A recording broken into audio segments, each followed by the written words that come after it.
The Appalachian Trail runs 2,198 miles from Georgia to Maine, one of the most walked footpaths on Earth, threading through 14 states, ancient mountain ranges, and forests so dense they swallow sound. Every year, millions of people step onto it. Most of them come home. 10 didn't. Pull up a map, lock your doors. Let's get into it. If you're new here, subscribe. New cases every week. It was Father's Day weekend, 1969, and the Martin family had done this trip every year for as long as the kids could remember. The Great Smoky Mountains, the Appalachian Trail cutting across the high Tennessee ridgeline, the smell of wood smoke and damp leaves and real elevation. For 6-year-old Dennis Lloyd Martin, this was the first time he had been allowed on the overnight stretch. The proper hike, the one his father and grandfather treated as a sacred annual tradition, where the men in the family shouldered heavy packs and climbed into the back country and stayed the night high above the valley floor. Dennis was a quiet boy. Dark brown wavy hair, dark eyes, a temperament his family described as gentle and reserved. A child who processed the world from the inside rather than announcing it out loud. He was wearing a red t-shirt that Saturday afternoon, and his father Bill would later recall that specific detail with the kind of precision that only grief seems to preserve over the years. Dennis would have turned 7 the following Sunday. The camping trip was supposed to be a celebration of that. The group, Bill Martin, Dennis's grandfather Clyde, his older brother Doug, and family friends including 2 boys roughly Doug's age, had hiked up from Cades Cove the day before and overnighted at Russell Field Shelter. On June 14th, a Saturday, they continued east along the AT to Spence Field, a high grassy bald that sits directly on the Appalachian Trail ridgeline in the Tennessee section of Great Smoky Mountains National Park. Spence Field is one of those places that looks deceptively safe. The trail crosses through a wide stretch of mountain grass. The sky feels close, and the views run on for miles in every direction. But the edges of the bald drop sharply into dense rhododendron thickets and tangled hardwood forest. Below that, the terrain gets steep and broken and dark very quickly. The Smokies have a way of looking manageable right up until the moment you step off the established path. And then they look like something else entirely. The family settled in for the afternoon near the Anthony Creek trailhead. The adults sat together in the grassy clearing and talked. The children, Dennis, his brother Doug, and the 2 boys from the other family, drifted toward the tree line the way children always do when the adults are occupied. The plan they arrived at was simple and completely ordinary. Split up, sneak through the woods in different directions, then jump out and ambush the adults from multiple sides at the same time. A classic prank. Dennis's brother Doug and the 2 other boys went south and then west through the trees. Dennis went northwest alone, planning to circle wide, loop back around from the far side, and spring the trap from behind. The adults watched the children disappear into the forest with the easy confidence of people who have watched children do exactly that 100 times before, without incident. Dennis disappeared into the tree line in his red shirt at approximately 4:30 in the afternoon on June 14th, 1969. 3 to 5 minutes passed. The older boys came out of the woods exactly on schedule, jumping out of the brush and laughing. Bill Martin watched them emerge. And in that same instant, in the way parents register things a half second before they consciously understand them, he noticed that Dennis was not with them. He called out. No answer came back. He walked west along the Appalachian Trail, calling Dennis's name loudly, for approximately 1 mile before turning around and heading back. The trail was quiet in every direction. Dennis was a quiet child. His family knew this well, confirmed it later. Not the kind of boy who would call back if he was scared or turned around. He would more likely go still. He would more likely wait, crouch somewhere in the undergrowth, then yell out and give himself away. That detail, which seems small, matters more than it first appears. Bill returned to the group. No Dennis. The other adults began searching in the widening circles around the clearing.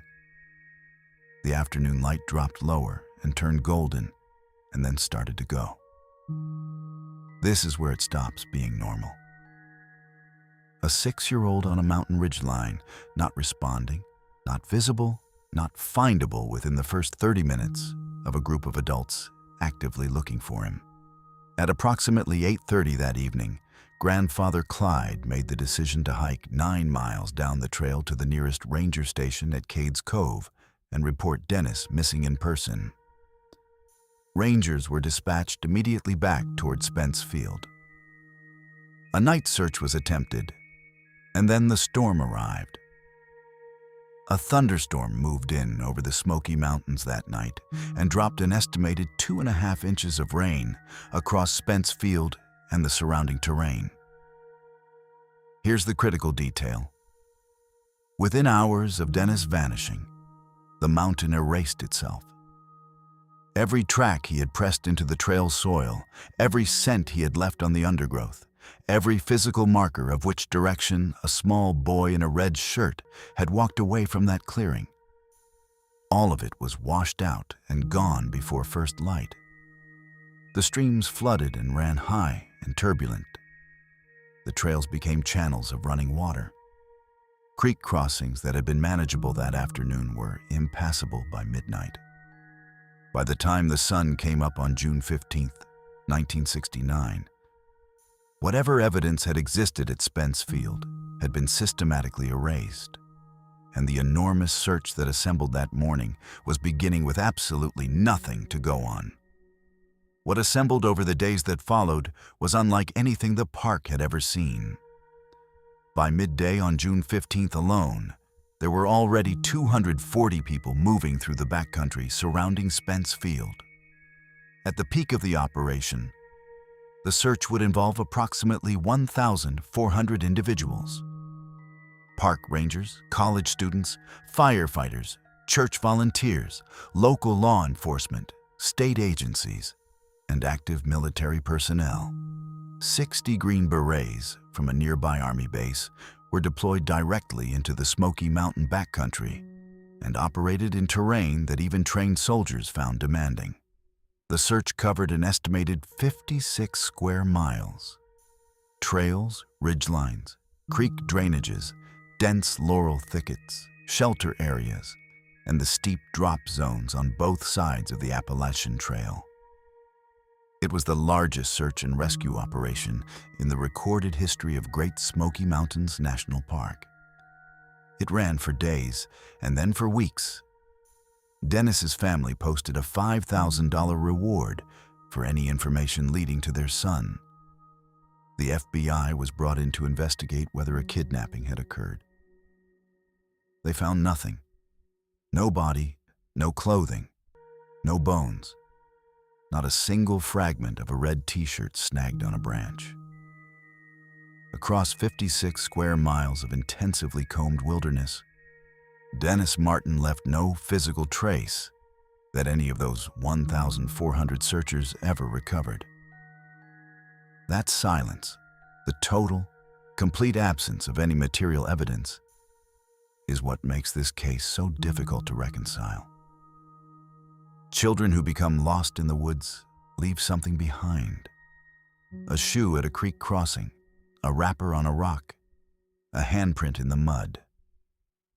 Dennis left nothing, and the rain had arrived too fast and too hard to determine whether that meant something specific, or whether the mountain simply consumed every sign he made within hours of him making it. There were no clues to misread. There was only the absence, which is in some ways harder to work with than the wrong answer entirely. But here's what doesn't make sense. On that same afternoon, while the Martin family was still actively searching the area well before the storm arrived, a man near a location called Sea Branch, roughly 7 to 9 miles away from Spence Field through dense Smoky Mountain backcountry, reported hearing what he described as a sickening scream coming from the woods nearby. He said that approximately 3 minutes after the scream, he observed an unkempt man moving through the forest in the direction the sound had come from. This account appears in case documentation. It was reported to investigators and taken seriously enough to pursue. It was never officially corroborated. The FBI eventually concluded, according to available public records, that there was no confirmed evidence to support a kidnapping theory. The geography is the problem. 7 to 9 miles of steep, dense, wet, Smoky Mountain terrain separates Spence Field from Sea Branch. That route would challenge a fit adult hiker moving at a solid pace under dry conditions. Dennis was 6 years old. He weighed approximately 55 pounds. He was wearing low Oxford-style shoes and a red t-shirt. He was the kind of child who went quiet when he was frightened. For him to have reached Sea Branch independently, in the time window between 4:30 p.m. and whenever that witness made his observation, would require something that no piece of physical evidence recovered during the entire search has ever supported. And yet the account sits in the case file, documented, never dismissed outright, and never explained. Some accounts, disputed and unverified, and you should treat them as such, describe a shoe print consistent with Dennis's Oxford-style footwear being found near the West Prong area, close to the Pigeon River, miles from Spence Field, and in a direction that complicates rather than clarifies the picture. If that detail is accurate, Dennis traveled far beyond any reasonable expectation. If it is not, nothing changes. Because either way, 1,400 people and 56 square miles of searching came back empty. The official search was suspended on June 29, 1969, 15 days after Dennis vanished. The FBI found no evidence of kidnapping. The park formally closed the active search on September 11, 1969. The case has never been solved. It remains open today, more than 55 years later. And that's the last confirmed time anyone saw Dennis Martin. 4:30 on a warm June afternoon at Spence Field, stepping into the tree line in his red shirt, 6 days before the birthday that was never celebrated. His father walked that trail alone in the dark that night, calling his son's name into a mountain that didn't answer. The storm came within hours and took everything. The Green Berets searched for weeks. 1,400 people covered 56 square miles. The mountain gave nothing back. It has been that way for more than 50 years. The trail has been taking children for longer than most people realize. The next case happened nearly 80 years before Dennis Martin was born. And what makes it so unsettling is not that the child disappeared without a trace. It is where they eventually found him, and how impossibly far from home he was. And the fact that, in over a century, no one has ever been able to explain how a boy, not yet 5 years old, climbed 7 miles of Virginia mountain in the dead of winter without a single person witnessing a single step of that journey. November 9th, 1890. Tower Hill Schoolhouse, Campbell County, Virginia. A one-room building sitting at the edge of settled farmland in the foothills of the Appalachian Mountains, roughly 6 miles east of the Blue Ridge Spine. It was a Monday morning, and winter had arrived early that year. The first snow of the season had already fallen the week before, and the temperatures were dropping again with a steadiness that told anyone who worked the land that the cold was settling in for good. The teacher, a woman named Nanny Gilbert, had a fire going in the wood stove at the front of the room, and a classroom full of children ranging from older teenagers down to the very smallest beginners. One of those smallest beginners was Audie Klein Powell, age 4 years and 11 months, the fifth of 8 children born to Edwin and Emma Bell Powell, who farmed the land nearby along Dancing Creek. Audie would turn 5 in just 1 week. He was one of the youngest pupils in the school, and by all accounts one of the smallest children in the room. That morning, the sky clouded over and the temperature dropped further. Nanny Gilbert looked at the wood stove and decided the fire needed more fuel to last the afternoon. She sent her students outside for recess and asked them to gather fallen wood from the forest edge and bring it back on their way in. It was the kind of task that one-room schoolhouse children performed regularly as a matter of course. They went out. They collected wood from the tree line. They came back and stacked it by the door. Simple, familiar, unremarkable. The children filed out through the door and scattered across the schoolyard and toward the trees. When they came back inside, Audie Klein Powell was not among them. Miss Gilbert sent the children back out immediately to search for him around the school grounds. They found nothing at the forest edge. The search expanded to the schoolyard, the nearby road, the open fields surrounding the building. Still nothing. She sent older students home to alert their parents. A community search party was organized within hours of Audie's disappearance. Neighbors moved through the farmland and the surrounding forest, calling his name into the cold afternoon. His father, Edwin, searched. Other men from the farms nearby searched alongside him. They covered the ground closest to the school with urgency, moving through the places a small child might have wandered: the creek, the wood line, the edge of the fields. They found nothing that day. They found nothing that week. They found nothing through November and into December, as the winter deepened and the snow came down harder across the Virginia foothills, and the cold settled fully into the Blue Ridge.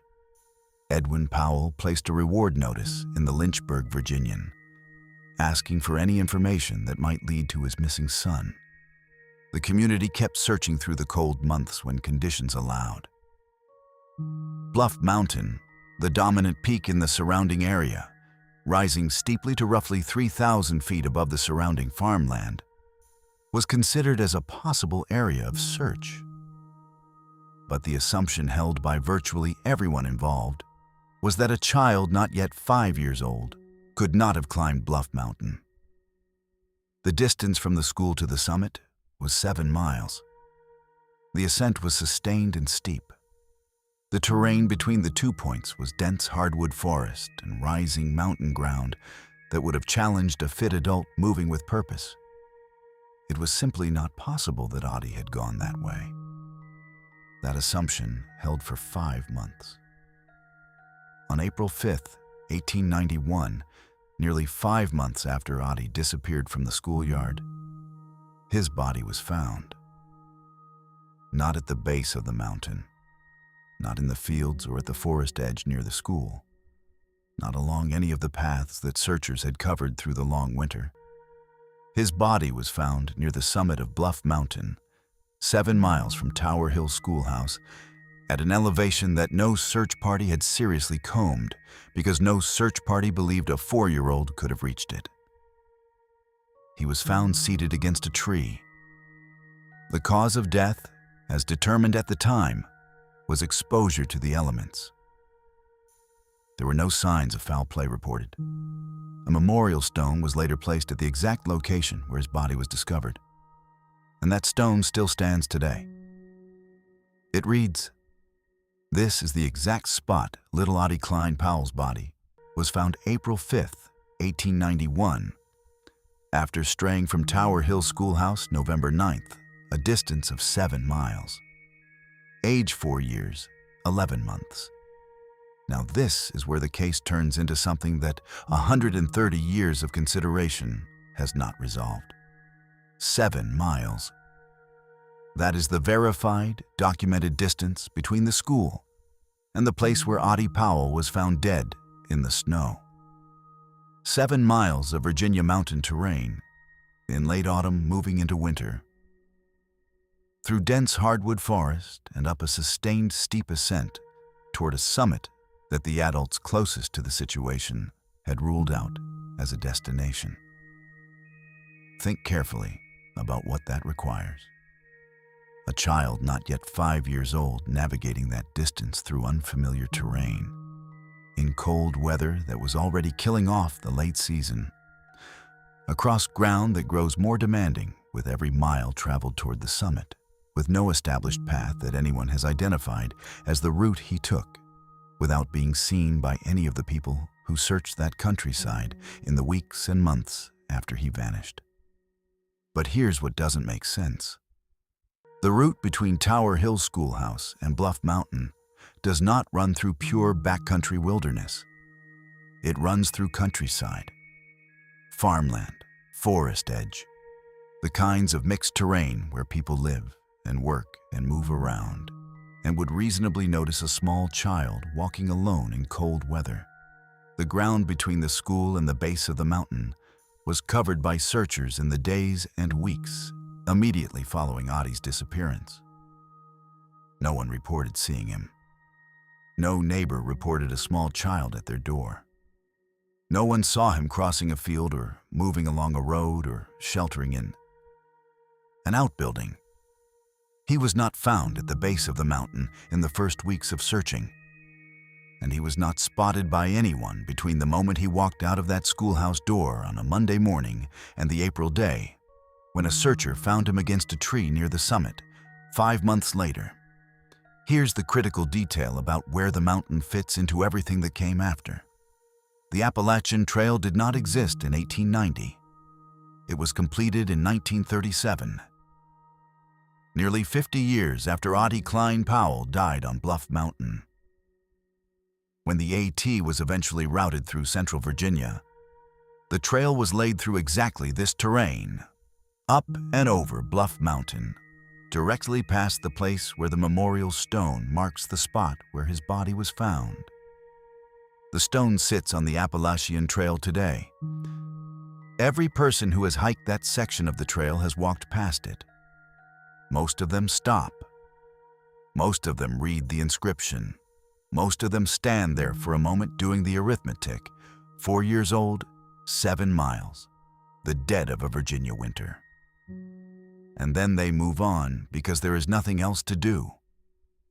The most accepted explanation is the simplest. Audie became disoriented at the forest edge near the school, began moving uphill the way lost children frequently do, and kept climbing until the cold took him. Children in distress tend to move toward high ground and toward light, and the open summit of Bluff Mountain would have been visible at certain angles as he ascended. That theory accounts for the direction of travel and fits what is known about how young children behave when they are lost. What it does not fully account for is the 7 miles, the sustained elevation gain, the 5 months of searching that found nothing, and the complete absence of any sighting along a route that passed through settled, populated countryside. The alternative, that someone carried Audie to the mountain, that he did not make that journey on his own, has no supporting evidence. There were no witnesses, no documentation, no confirmed account of anyone seeing Audie in the company of another person after he left the school that Monday morning. It is a theory in the strictest sense of the word, which is to say it cannot be completely dismissed, but it cannot be substantiated by anything in the available record either. The tree he was found against is gone now. The stone is still there on the trail. And the question of how a boy 11 days from his 5th birthday crossed 7 miles of Virginia mountain in the dead of winter without being seen, without leaving a trail anyone could follow, has remained unanswered for 134 years. Oddie Klein Powell walked out of a one-room schoolhouse to gather firewood and climbed a mountain instead, and no one has ever been able to explain it. In 1976, a 16-year-old girl disappeared from the same chain of mountains. Not from a rural schoolhouse, but from a class field trip, surrounded by 40 classmates in the middle of a fall afternoon at one of the most visited overlooks in the Smoky Mountains. She was half a mile from the parking lot where her bus was waiting. Search dogs picked up her scent and followed it for 1.5 miles along the Appalachian Trail. And then the scent ended at a roadside, and Trenny Gibson was never seen again. The part of this case that stays with you is what the absence of any sighting actually implies. The road between the school and the mountain passed through working farms and homesteads. November in Virginia was not a time when that landscape sat empty. People were outside, managing livestock, cutting wood for winter. The forest between the school and the base of Bluff Mountain was not impenetrable backcountry. It was the kind of mixed woodland and farmland that neighbors passed through regularly. And yet, in the days immediately following Oddie's disappearance, when everyone in the community was on alert and looking, not a single person placed him anywhere between the schoolhouse door and the summit of that mountain. No child waving from a field. No small figures seen at a distance on the road. No footprints in any early snow that pointed the way. The record contains nothing but silence between the school and the stone. What makes the Oddie Klein Powell case endure is precisely that combination. The verified distance, the verified age, the verified location of the body, and the complete silence of the record in between. It is one of the few cases on this list where the outcome is known. His body was found, the cause of death established, the location marked, and yet the central question has never been answered. How did he get there? The stone says 7 miles. It says 4 years, 11 months. It does not say anything else, because there is nothing else to say. Every hiker who passes that stone on the Appalachian Trail today is walking in the same mountains where Oddie Powell died in the winter of 1890. The trail connects his story to everything that followed. 1969, 1976, 1981, and beyond. The mountain range is the same. The forest is the same. The questions are the same. October 8th, 1976. Kuwohai, the Cherokee name for the mountain most people know as Klingman's Dome, sits at 6,643 feet, the highest point on the entire Appalachian Trail. On a clear day, the views from the summit stretch for 100 miles in every direction across the Blue Ridge and the Smokies. On a foggy October afternoon, which is what this particular day became by the time the students arrived, the mountains swallow sound and distance and visibility within a quarter mile of the tower. The parking area at the top of Kuwohai Road sits just below the summit tower. And on that Friday morning, a school bus pulled into it and unloaded 39 students from Bearden High School in Knoxville, Tennessee, along with their horticulture teacher Wayne Dunlap and a chaperone. The trip had been kept secret from the students until that morning. The destination revealed only after the bus left school.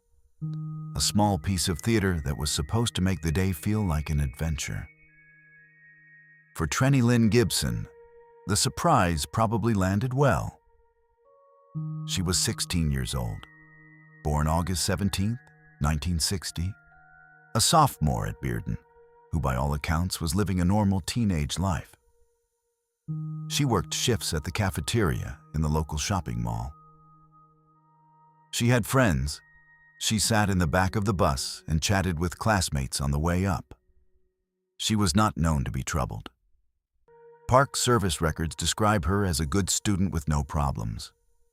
She had light brown hair, green eyes, stood around 5'3", and weighed about 115 pounds.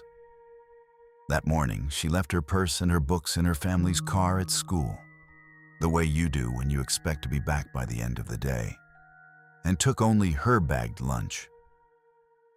On the bus, she borrowed a brown plaid jacket from a classmate named Robert Simpson, layering it over her blue and white striped sweater. She was 40 of 40 students who got off that bus without any indication that any of them would not get back on it. The plan for the day was simple. Hike the Forney Ridge Trail down from the Kuwohai parking area, approximately 1.8 miles to Andrews Bald, a high-elevation grassy clearing with views of the surrounding Smokies, and then return the same way. The round trip was well under 4 miles on a clearly marked trail. The students were broken into groups.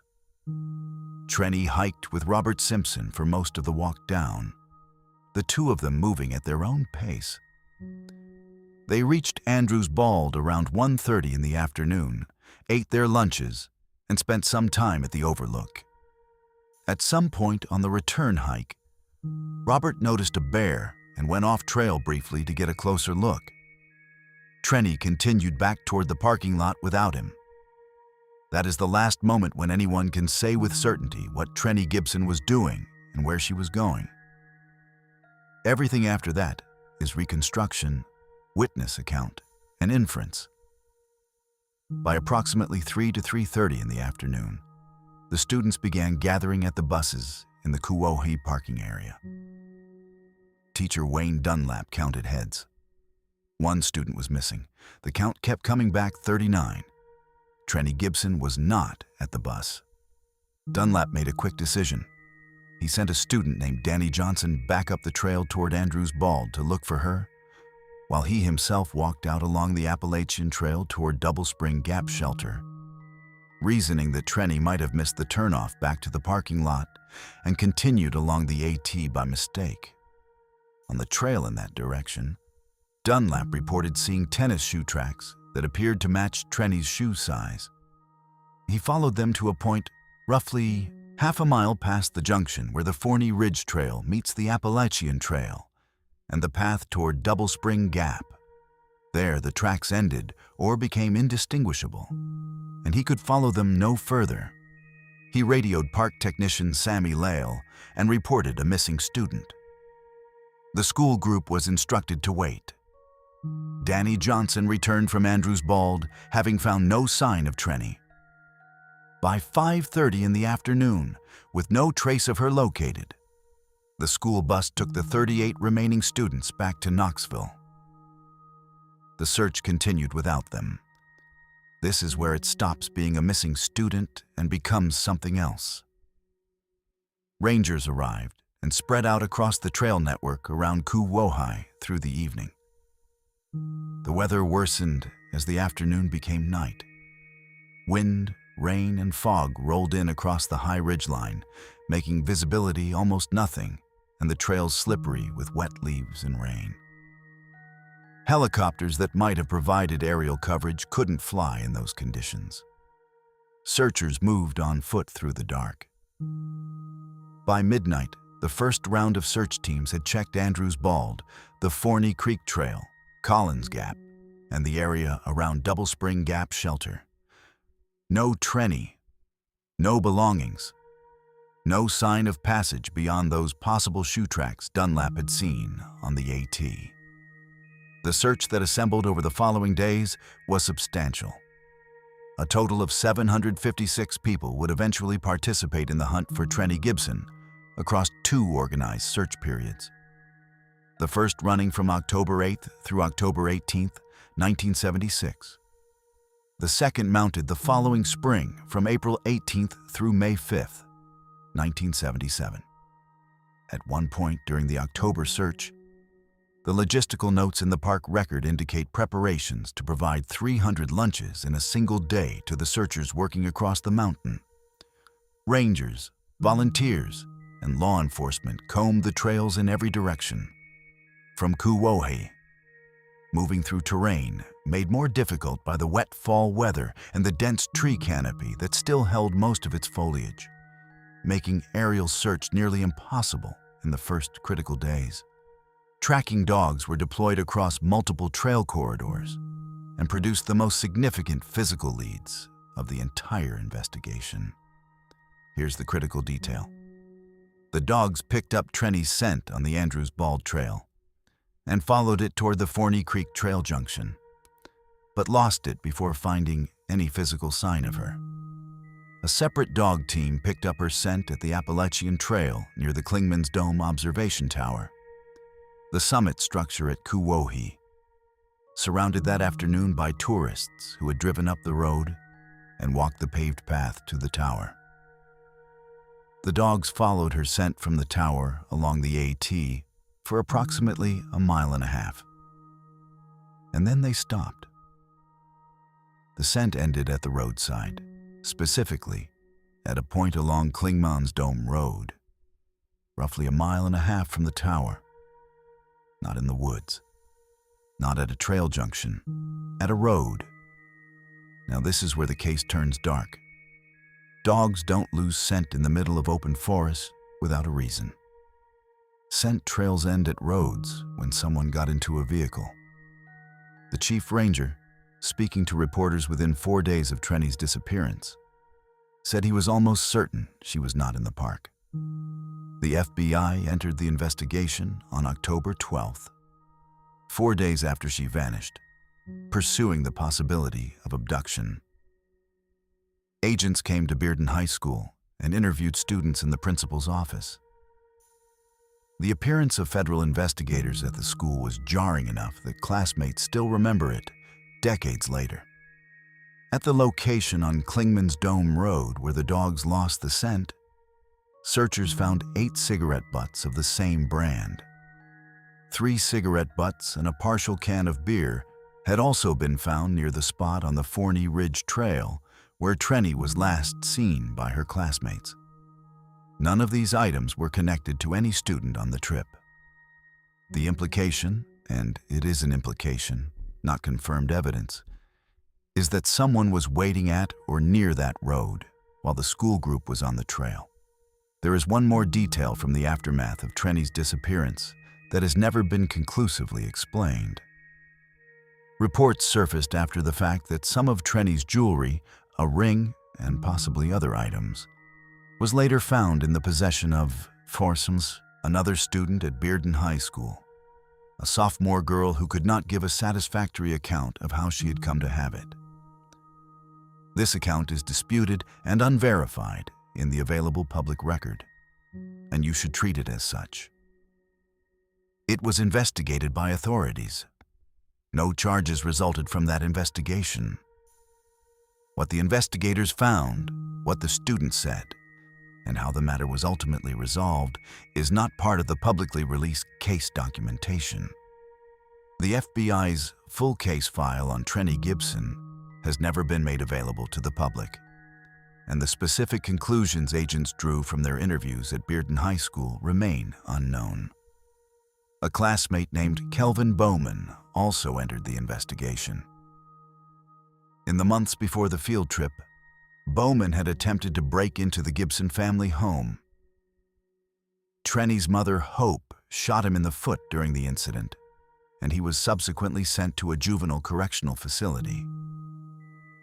When he returned to Bearden High School, classmates later told investigators that he had allegedly made threats stating he would harm Trenny after his release. The FBI and local investigators pursued this angle in the weeks following her disappearance, interviewing people who had been present at the school and who knew both Bowman and the Gibson family.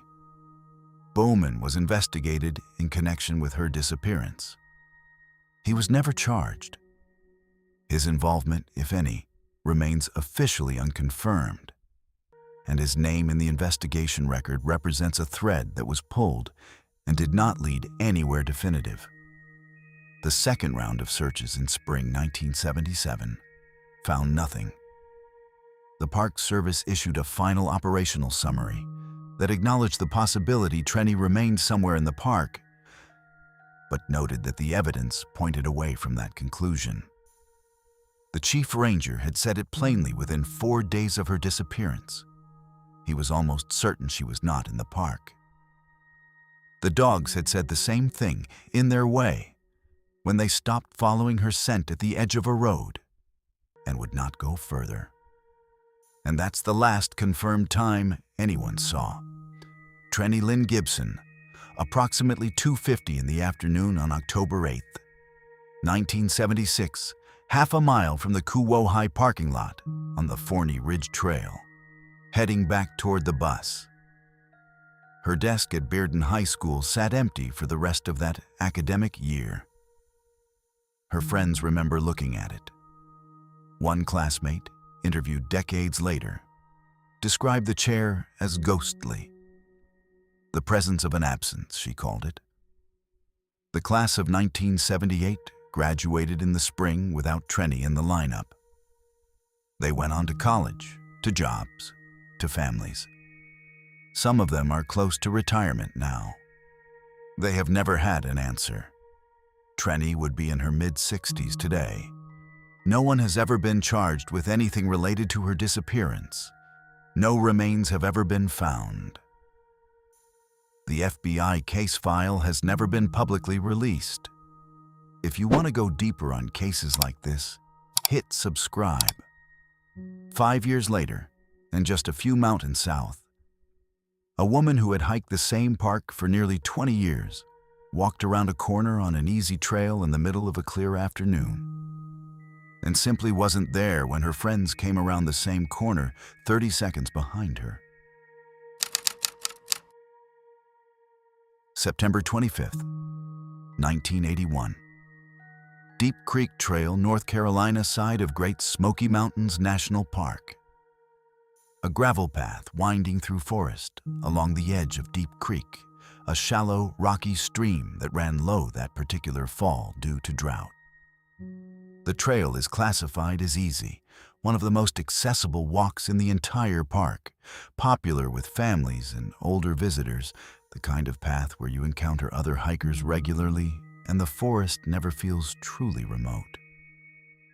On one side of the trail, the creek, running clear and quiet over its gravel bed. On the other side, a steep wooded ridge rising sharply from the path's edge. The afternoon was clear.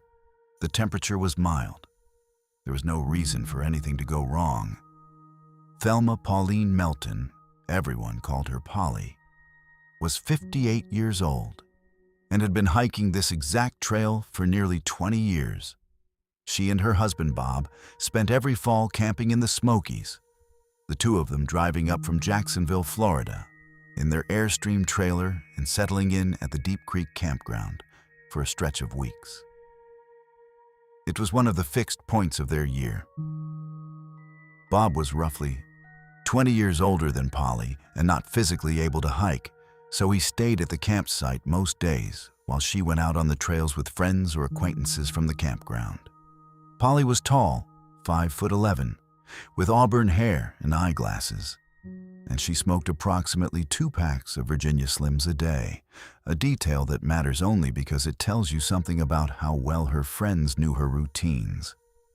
She was a familiar face at Deep Creek. The trail was not unfamiliar terrain to her. It was, by every account, one of her favorite places in the world. That afternoon, Polly set out on the Deep Creek Trail with 2 female friends. The walk was a return hike, out and back along the same path, the kind of route where you know exactly where you are at every point and exactly how far it is back to the campground. They walked out together, turned around at the midpoint, and started back. The three of them were in good spirits. Friends later recalled light conversation, some gentle teasing about a man at a nearby nutrition center who had apparently taken an interest in Polly. She laughed it off. The afternoon was unremarkable in every way. Then, at approximately 4 in the afternoon, something changed. Without warning or explanation, Polly suddenly accelerated. She picked up her pace dramatically, pulling ahead of her two friends on the gravel path with a speed that surprised them. One of the friends called out after her, jokingly, according to accounts, something along the lines of not wanting to be in a foot race with her. Polly turned around, laughed, and kept going. She crested a hill in the trail and dropped out of view on the other side. Her friends were maybe 30 seconds behind her. When they came over the same hill, Polly was not there. They looked down the trail ahead. Nothing. They assumed she had kept up her fast pace and was already back at the campground. Maybe needed to use the bathroom, maybe wanted to check on Bob. They walked the remaining distance back and arrived at the campsite at approximately 4:30 in the afternoon. Bob was inside the Airstream. He had not seen Polly since the three of them had left together earlier that day. She was not at the campsite. She was not anywhere nearby. The friends waited. She didn't come. The search that mobilized over the following days involved 150 personnel and 9 separate canine units, covering approximately 100 miles of trails across the Deep Creek area and the surrounding park. They found nothing. Not a footprint, not a cigarette butt, not a single piece of clothing or any other physical evidence that Polly Melton had continued down that trail after cresting the hill where her friends last saw her. The K-9 units, 9 of them, well-trained, working through an area Polly had walked dozens of times and would have left strong scent trails throughout, found nothing. Park Ranger Den Barnett addressed this directly in the investigation. If she had been in the park, the dogs would have found her. That statement, coming from someone who understood what those dogs were capable of in that kind of terrain, carries weight. It means one of two things. Either something happened to Polly in the 30 seconds between when her friends lost sight of her and when they crested that hill. Something fast enough and complete enough to leave no physical trace in a park that 9 canine units then scoured for days. Or she was not in the park anymore. On October 2nd, 1981, 1 week after Polly vanished, park officials announced their operational conclusion. They believed Thelma Melton had left the park in a vehicle, possibly voluntarily. That was the official position. She was no longer considered a lost hiker. She was considered a person who had gotten into a car. But here's what doesn't make sense. When Polly left the campsite that afternoon to go hiking, she took nothing with her that would allow her to go anywhere independently. Her identification was at the campsite. Her cash was at the campsite. Her medications were at the campsite. Her car keys, she had been prohibited from driving that summer for reasons that are not fully detailed in available records, were with her husband. She had no purse, no wallet, no documents, no money. She was a 58-year-old woman on a familiar trail, with nothing on her person but the clothes she was wearing. The park's own conclusion, that she left voluntarily in a vehicle, requires someone to have been waiting for her on or near that trail, either by arrangement or by chance. There is one additional detail that the investigation turned up and never resolved. The day before her disappearance, Polly made a phone call from the campground that her family could not account for. She had never done this before, made an unexplained call from the campground. and the people closest to her could not identify who she had called or what the call was about. This detail is in the case record. What it means, if anything, is officially unknown. There were also reports, unverified and flagged as speculation in the available record, of a possible affair. And one more thing. Bob Melton's own Valium prescription went missing around the time of Polly's disappearance. Whether she took it, whether she had been using it without his knowledge, and whether any of that bears on what happened on the trail, is officially unknown. The Charlie Project, which maintains a profile on Polly's case, notes that she had dealt with minor depression in the years prior, that she had used Valium regularly in 1979, and that by 1981 it was believed she had stopped. But the missing prescription has never been explained.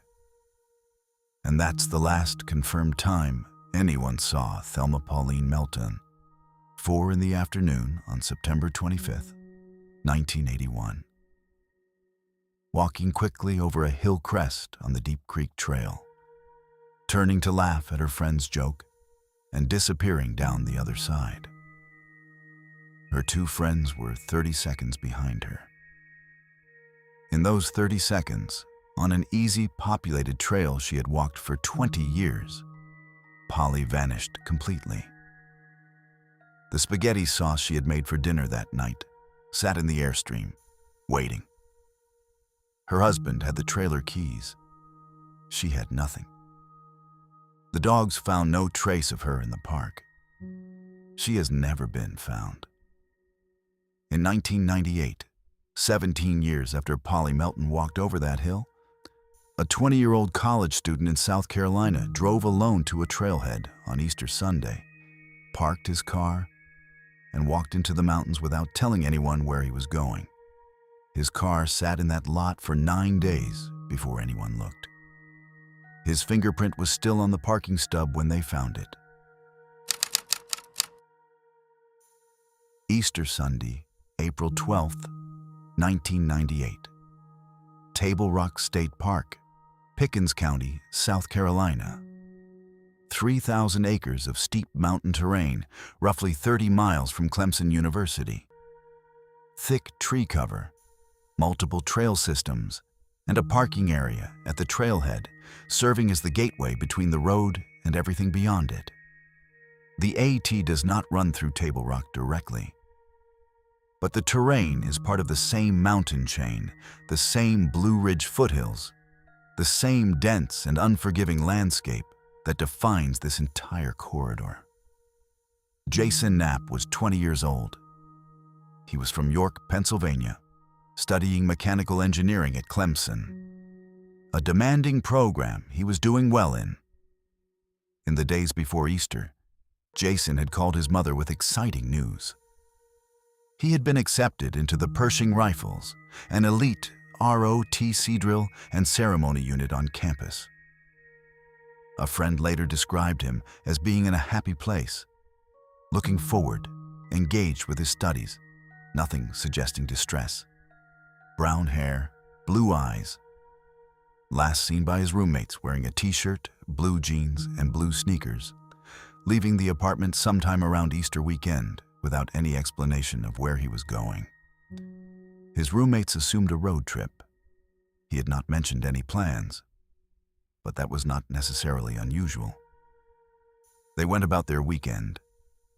Days passed, no call, no text, no contact of any kind.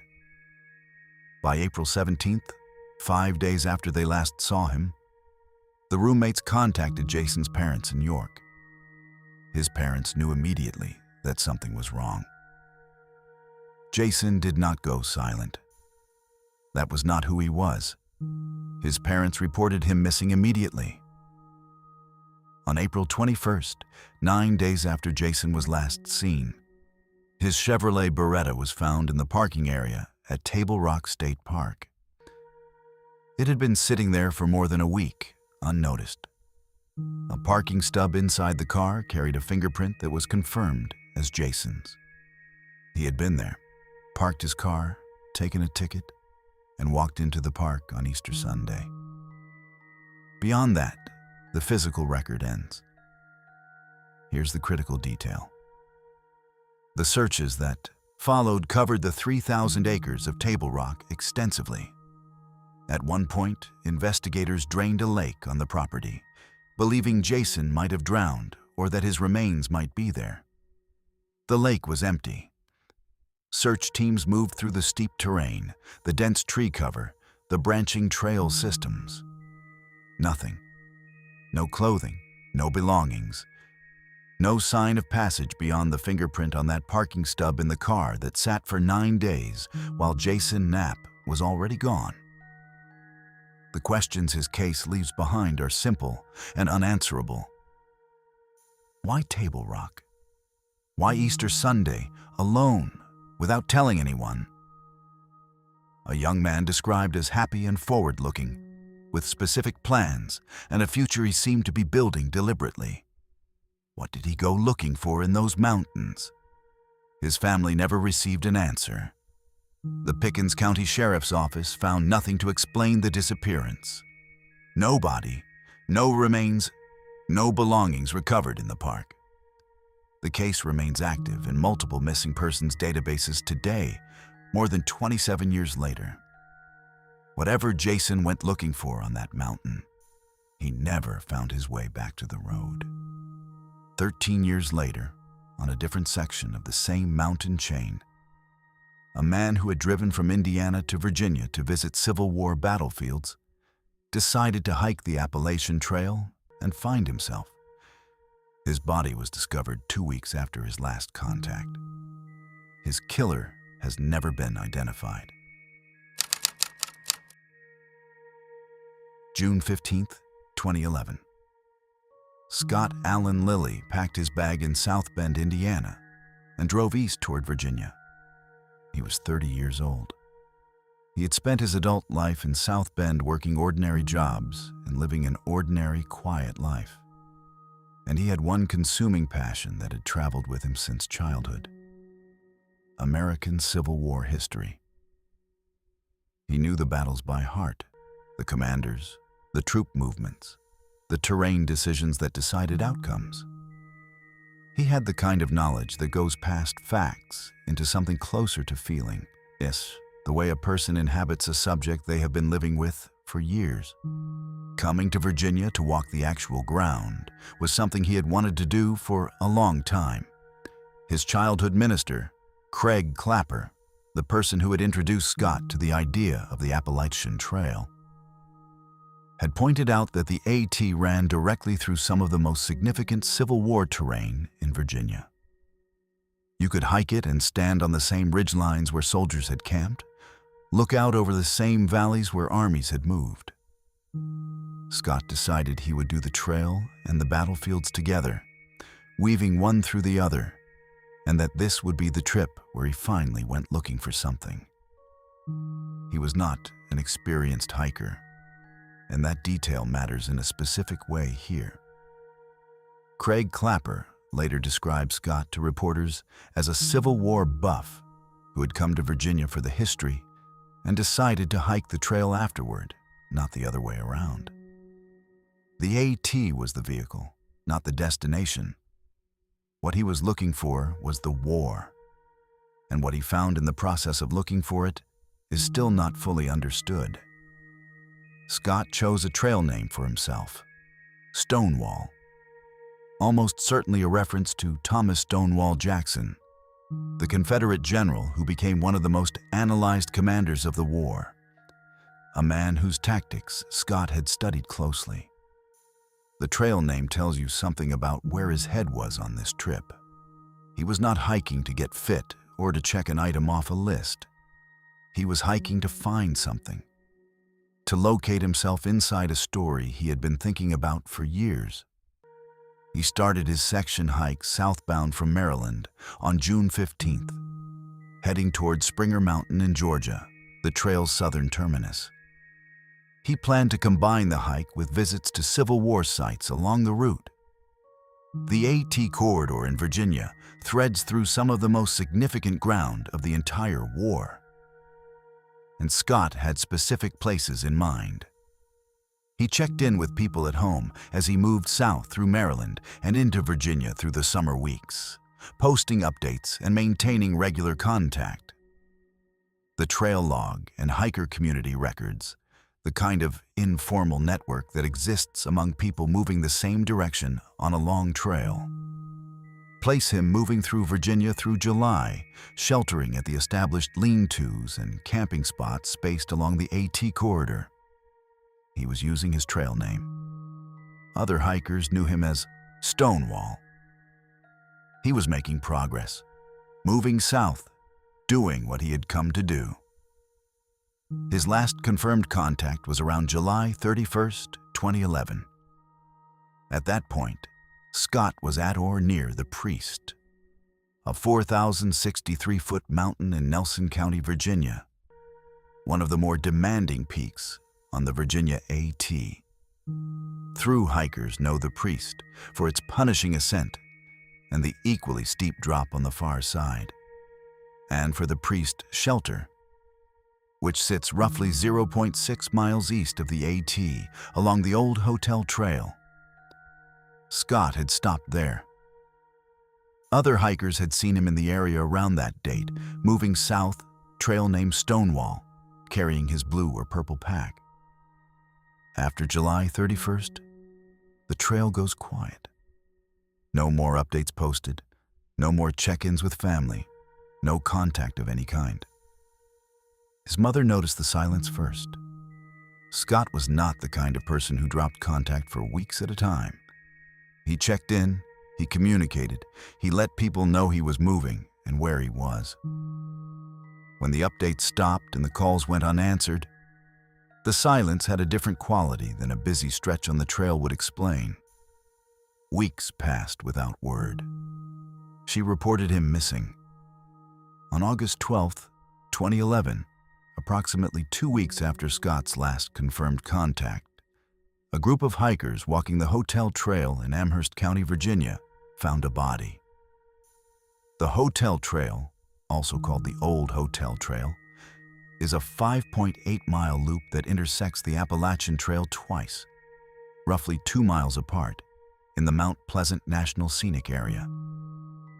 It is accessible from the Wiggins Spring Road, which means a vehicle can get within 2.5 miles of the intersection point. The body was found just off the trail, partially buried. Investigators were called immediately. 4 days later, the remains were identified as Scott Allen Lilly of South Bend, Indiana. The medical examiner's ruling came back clearly and without ambiguity. Homicide. Cause of death was listed as suffocation. Scott Allen Lilly, 30 years old, trail name Stonewall, from South Bend, Indiana, had been murdered somewhere in the forest around Cow Camp Gap on the Appalachian Trail in central Virginia. The FBI was involved from the beginning, given that the crime had occurred on federal land. This was not a case handled by a small rural sheriff's department working with limited resources. It was a federal homicide investigation from the moment the medical examiner returned the ruling. Investigators identified 5 hikers who were believed to have encountered Scott during his final days on the trail and publicly released their trail names: Papa Smurf and 4 others, asking anyone with information about these individuals to come forward. All 5 were located and interviewed. They had interacted with Scott as part of the ordinary social fabric of trail life, and their accounts helped build a picture of his final movements and timeline. None were charged. None were publicly named as suspects. The interviews helped establish where Scott had been and roughly when.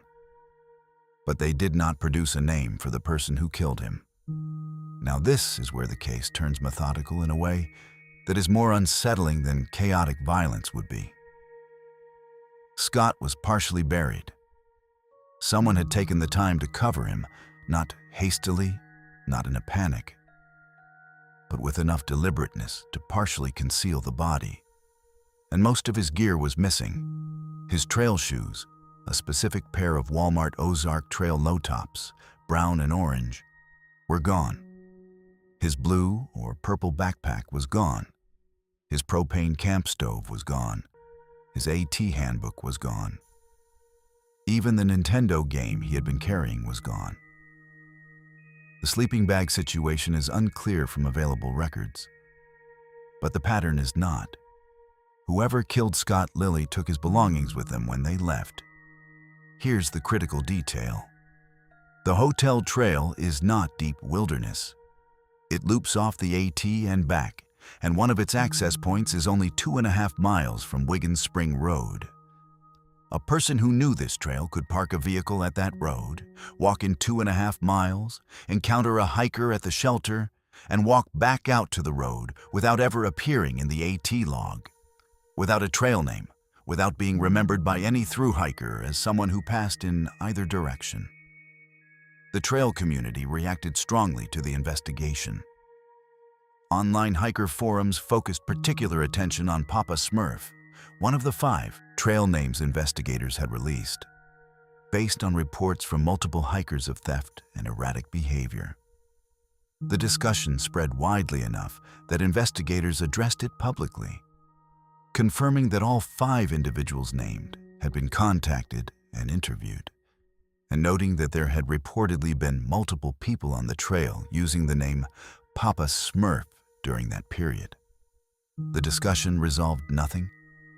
No one was charged. No suspect has ever been publicly identified in Scott Lilly's murder. The FBI reward line: 1-800-CALL-FBI, option 4, was publicly established for Scott's case, and it remains active. Investigators conducted more than 80 formal interviews of hikers who had been on that section of the AT during the relevant period. Think about that number. More than 80 people who had walked the same trail in the same weeks, who had shared shelters and passed on the path, and maybe exchanged a few words with a man named Stonewall from Indiana, who liked Civil War history. More than 80 conversations. Not one of them gave investigators a viable lead to a suspect. The absence of his gear is the part that does not go away. Killers who take the time to strip a victim of their equipment and then partially bury the body are not acting in a panic. That sequence of actions, the violence, the stripping of every significant piece of gear, the partial burial, requires composure. It requires time at the scene. It suggests either someone who arrived with violent intent already formed, or someone who, having committed the act, was calm enough to think through what to take and what to leave, and how to conceal what remained. The trail shoes alone tell a story. Brown and orange, Walmart Ozark trail brand, low top cut. Specific enough that if they had turned up at a thrift store, a campsite, a trailhead donation box, someone should have connected them to the missing poster that circulated after Scott's identification. They have never been reported found. Neither has anything else he was carrying. And that's the last confirmed time anyone encountered Scott Lilly alive. Around July 31st, 2011, at the Priest Shelter in Nelson County, Virginia. A man from South Bend, Indiana, traveling under a Civil War trail name, who had come to Virginia to walk the ground he had studied his whole life. He made it as far as the Priest, a mountain named for its steep, confessional climb. The kind of ascent that makes you think about what you are carrying and why. Somewhere in the days that followed, in the forest around Cow Camp Gap, someone took his life, stripped his equipment with deliberate calm, partially covered his body, and walked back out to a road. The FBI has been trying to identify that person for more than 13 years. If you are finding this useful, hit subscribe. We go deep on cases like this every week. The case has never been solved. No arrest, no indictment, no public naming of a suspect. The trail where Scott Lilly was killed still sees hikers every season. People moving south with their packs and their trail names. passing the same shelters, sleeping in the same lean-tos, and none of them know whose footsteps they are retracing. 8 years after Scott Lilly's body was found in those Virginia mountains, another 30-year-old man drove to a waterfall just a few miles away in the same mountain corridor. He parked his car on a Memorial Day afternoon, locked his dog safely inside, and walked into the woods alone. His dog was still in the car the next morning, unharmed and waiting. His wallet turned up at the trailhead 6 months after he disappeared, in perfect condition, sitting in a spot that search teams had already combed thoroughly. Someone had put it there. Memorial Day, May 27th, 2019. Chad Austin woke up that morning in Buena Vista, Virginia, and decided to spend the holiday the way he spent a lot of good days, at Panther Falls. He was 30 years old, born and raised in Buena Vista, a small city tucked into the Maury River Valley in the Blue Ridge foothills. People who knew Chad described him the same way across every account. Kind, outdoorsy, tight with his family, the kind of person who remembered your birthday and showed up when you needed help. He had been a high-achieving student and athlete coming up. He worked at a local zoo and was deeply, specifically passionate about animals. Not in an abstract way, but in the hands-on, daily, this animal needs something way that comes from doing the work.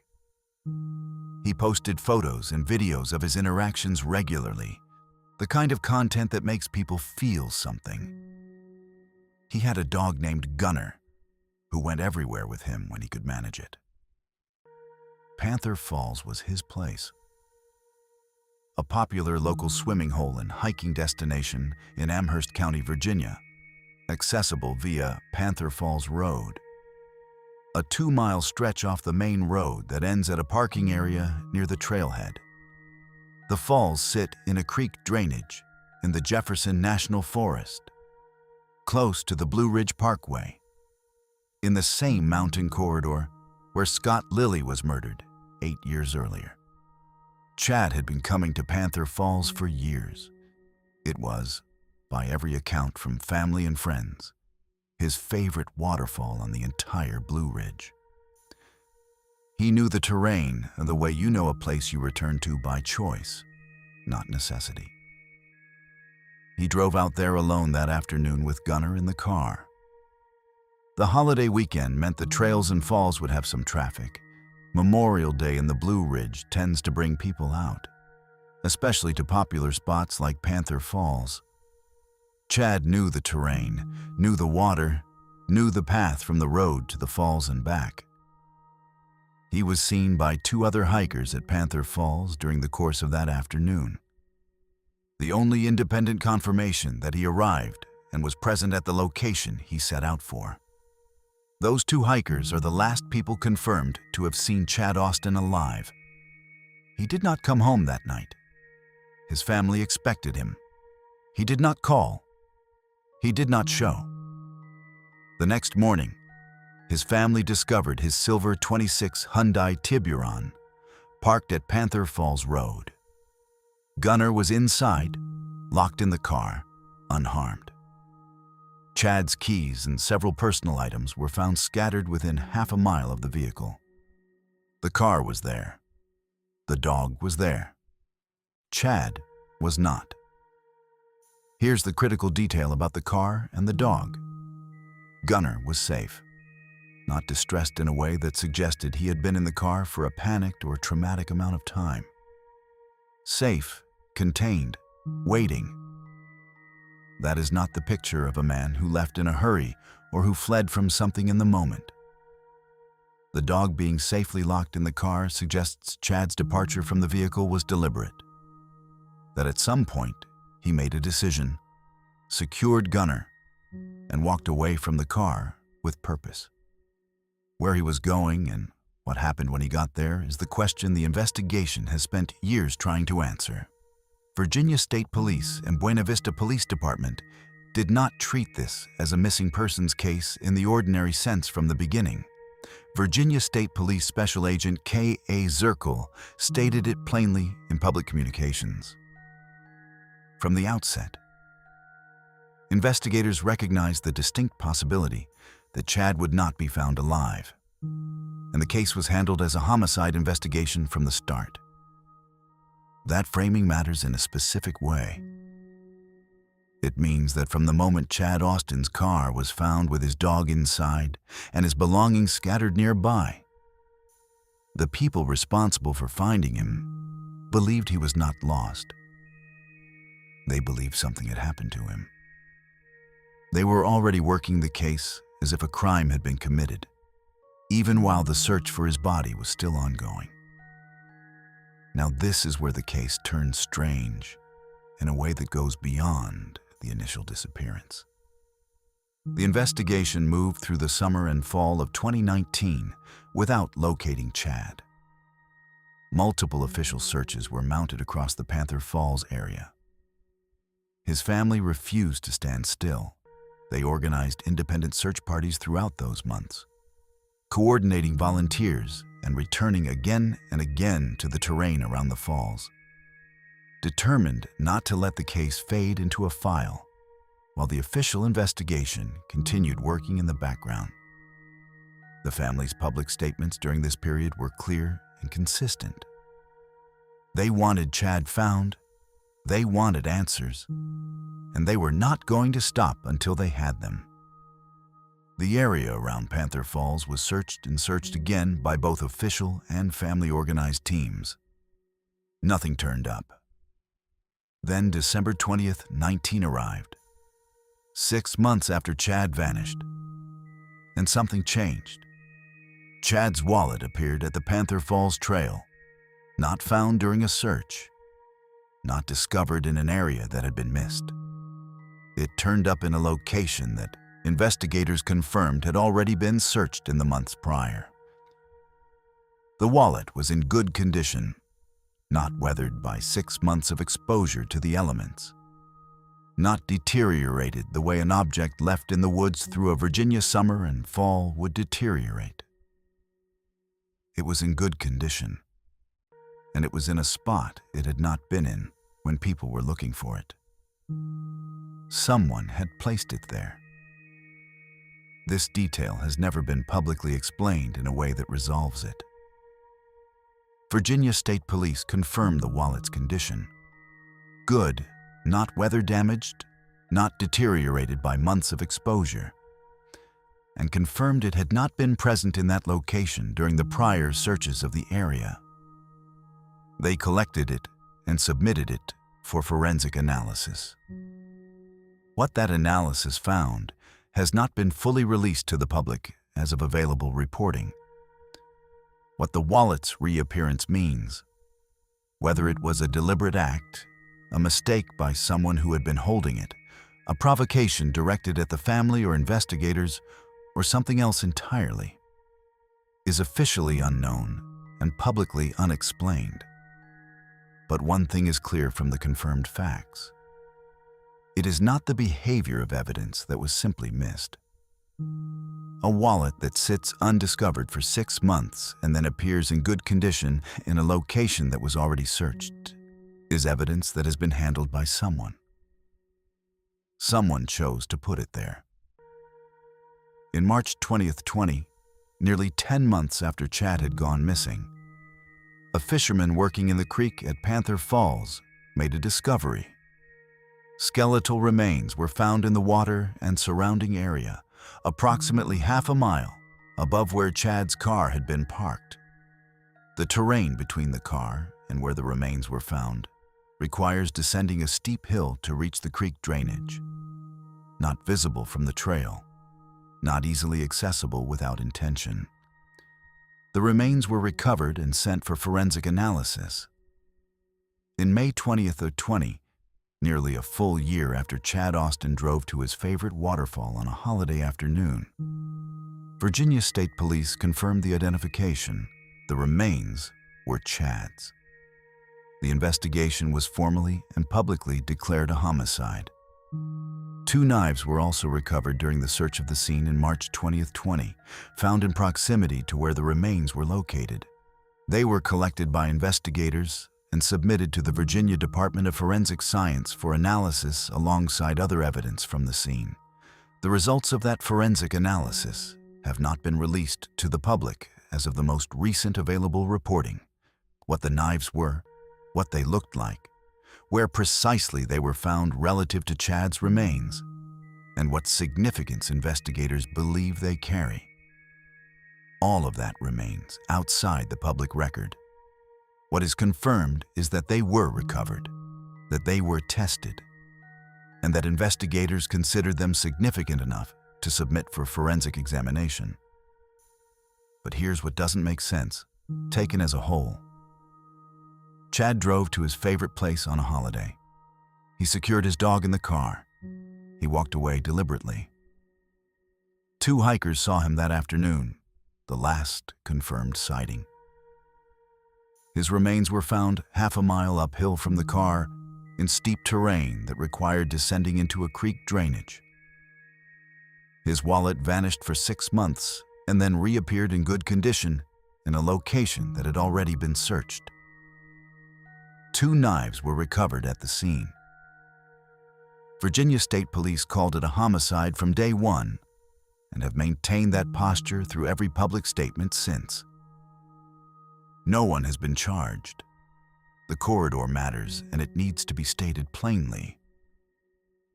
The Priest Shelter in Nelson County, where Scott Lilly was last confirmed alive in late July 2011, where his body was found partially buried 2 weeks later, sits in the same mountain range as Panther Falls in Amherst County, the same Jefferson National Forest, the same Blue Ridge, the same section of the Appalachian Trail corridor that threads through central Virginia. The distance between the 2 locations is roughly 2 miles. Both Scott Lilly and Chad Austin were 30 years old when they were killed.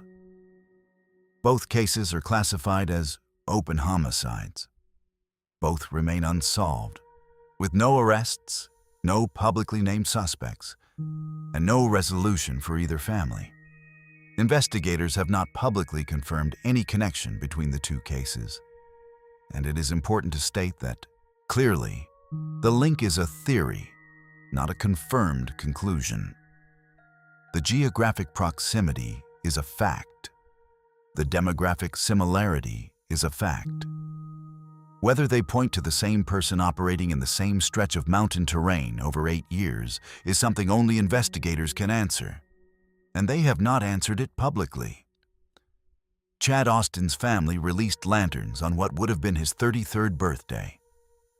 They gathered and they lit them, and they watched them rise over the Blue Ridge. A small ceremony in the absence of answers. His dog Gunner came home. The wallet sat in the woods for 6 months and then appeared in a searched location in good condition. His remains were in a creek half a mile from where he parked his car on a Memorial Day afternoon in 2019.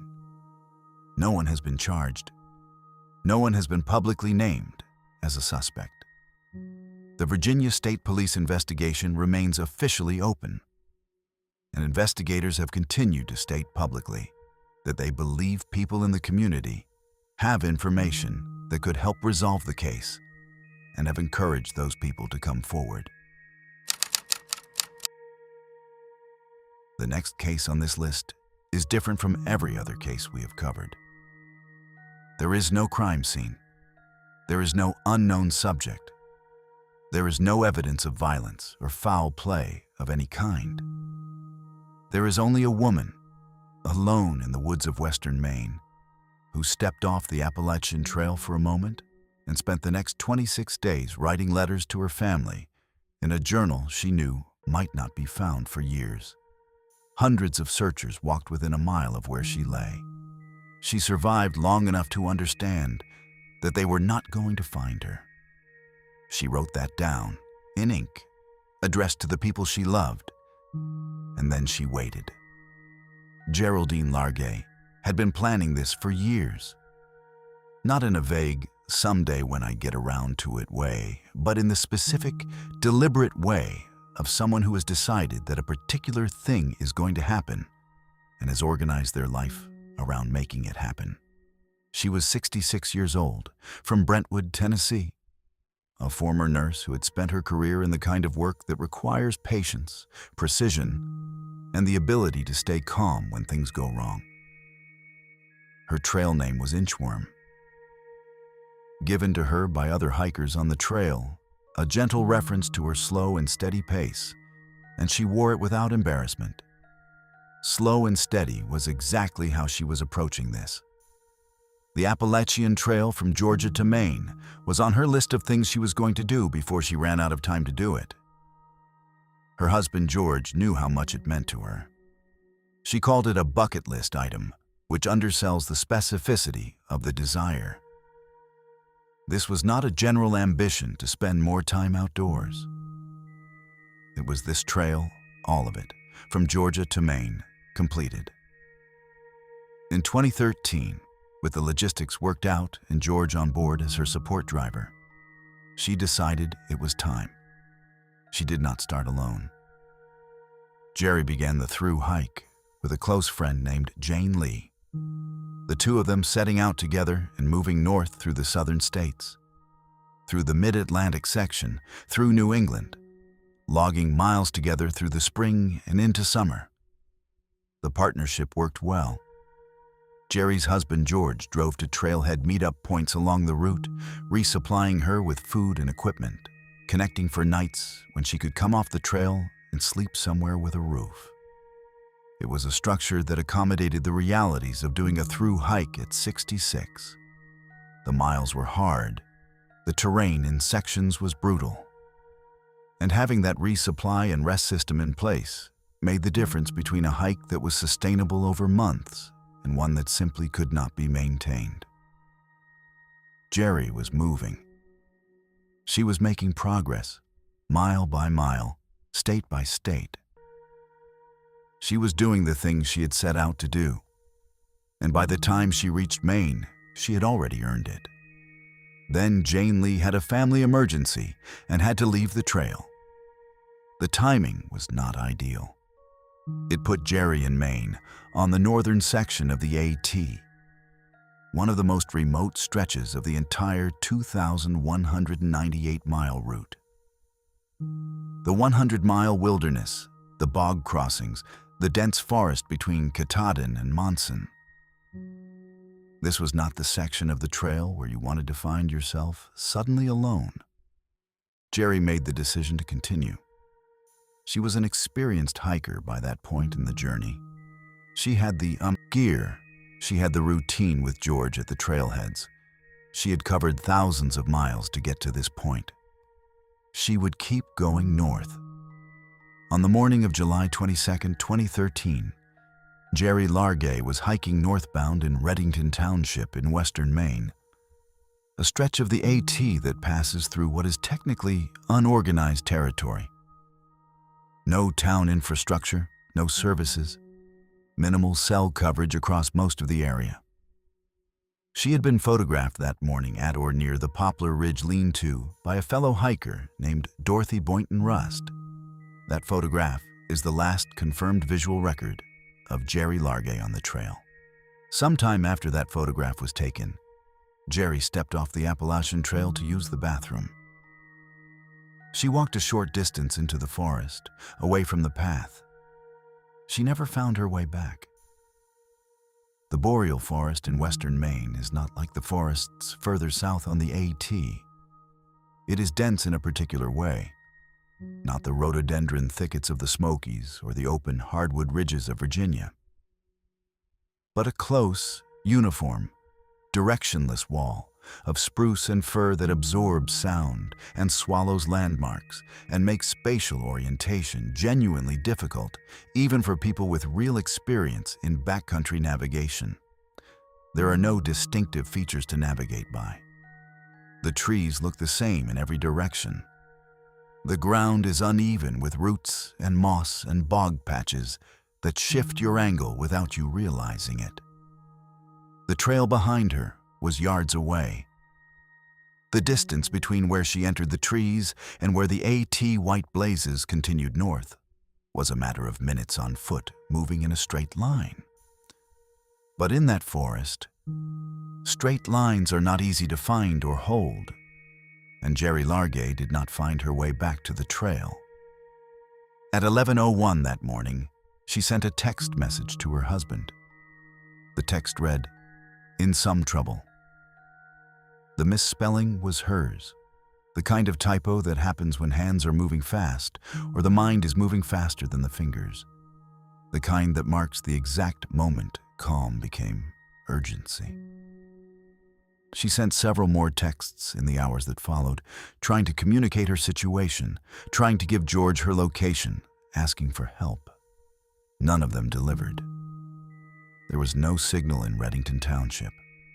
Her phone showed the messages as sent. On George Largay's end, nothing arrived. She was sending words into a void that gave no indication of being a void, and she may not have known for some time that the messages were never getting through. George Largay arrived at the next scheduled trailhead meetup point on July 24th, 2 days after Jerry had gone missing, and she was not there. The planned rendezvous point was empty. He reported her missing to the Maine Warden Service that day, and what followed was described by the service itself as one of the largest and most extensive search and rescue operations in the history of the state of Maine. Dozens of wardens and volunteers, multiple agencies working in coordination, systematic grid searches of the terrain around where Jerry had last been confirmed. They walked the AT in both directions, from the Poplar Ridge area, moving through every section where she might have gone if she had continued north or backtracked south. They searched the forest on either side of the trail in expanding zones. They interviewed every hiker who had been in the area around July 22nd, building a detailed picture of who had seen her and when and in what condition. They found nothing. No campsite, no discarded gear, no sign of Jerry Largay anywhere in the forest that searchers could reach. Days passed, then weeks. The search continued in various forms for months, with leads followed and reported sightings of women matching her description investigated across a wide area.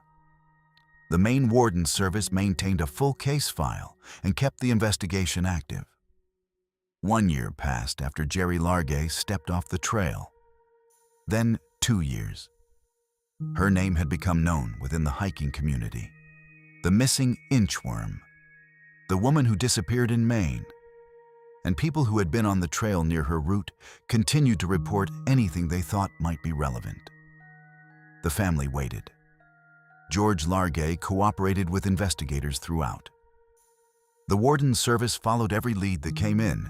Jerry had become one of those cases where the trail has gone genuinely cold, and the active investigation has given way to the longer, quieter work of staying alert and waiting for the break that might one day resolve it. Here's what the search did not know. While wardens walked the AT and volunteers combed the forest on either side of the blazes, Jerry Largay had set up a camp approximately 600 yards, roughly 2,100 feet, west of the Appalachian Trail. Not miles away, not deep in an inaccessible wilderness. 600 yards. A 5-minute walk in a straight line would have put a searcher at her tent. She had pitched her shelter and settled in. She had her sleeping bag. She had her journal and writing supplies. She had her cell phone, which she kept trying to use to send messages that never went anywhere. The signal in Reddington Township was not there, and her attempts to find higher ground where a text might transmit had not worked. She had some water and remaining supplies. She was alive. She was 600 yards from the trail. The searchers walked that trail and walked it again, and they did not find her.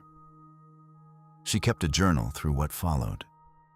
The entries that were later released document her situation with a precision and emotional clarity that is almost unbearable to encounter secondhand. She describes the attempts to get a signal, the failed texts, the effort to stay calm and work the problem. She moved to higher ground more than once, climbing away from her camp looking for enough elevation to catch a cell connection. Each attempt failed. She sent texts to George that her phone indicated had been sent, and she may not have known until much later, if at all, that none of them were being received. At some point in those first days, the shape of her situation became clear. The search that she could occasionally hear or sense at a distance was not finding her. The texts were not getting through. She was 600 yards from the trail, and she was not going to be found by the methods currently being used. She shifted from active rescue seeking to something more fundamental, trying to stay alive and trying to leave a record for the people who would eventually come looking. On August 6th, 2013, 15 days after she stepped off the trail to use the bathroom, Jerry Largay tore a page from her journal and wrote a note. The note read, "When you find my body, please call my husband George and my daughter Carrie. It will be the greatest kindness for them to know that I am dead and where you found me, no matter how many years from now. Please find it in your heart to mail the contents of this bag to one of them." She placed it in the bag with her cell phone and her journal, addressed to the people who would eventually need to read what she had written. She continued making journal entries after August 6th. The entries continued for nearly 2 more weeks. The last entry was dated August 18th, 2013, 27 days after she had walked off the trail to use the bathroom. 27 days of surviving, recording, and waiting. 600 yards from a path that people were walking every day to try to find her. After August 18th, the journal goes silent.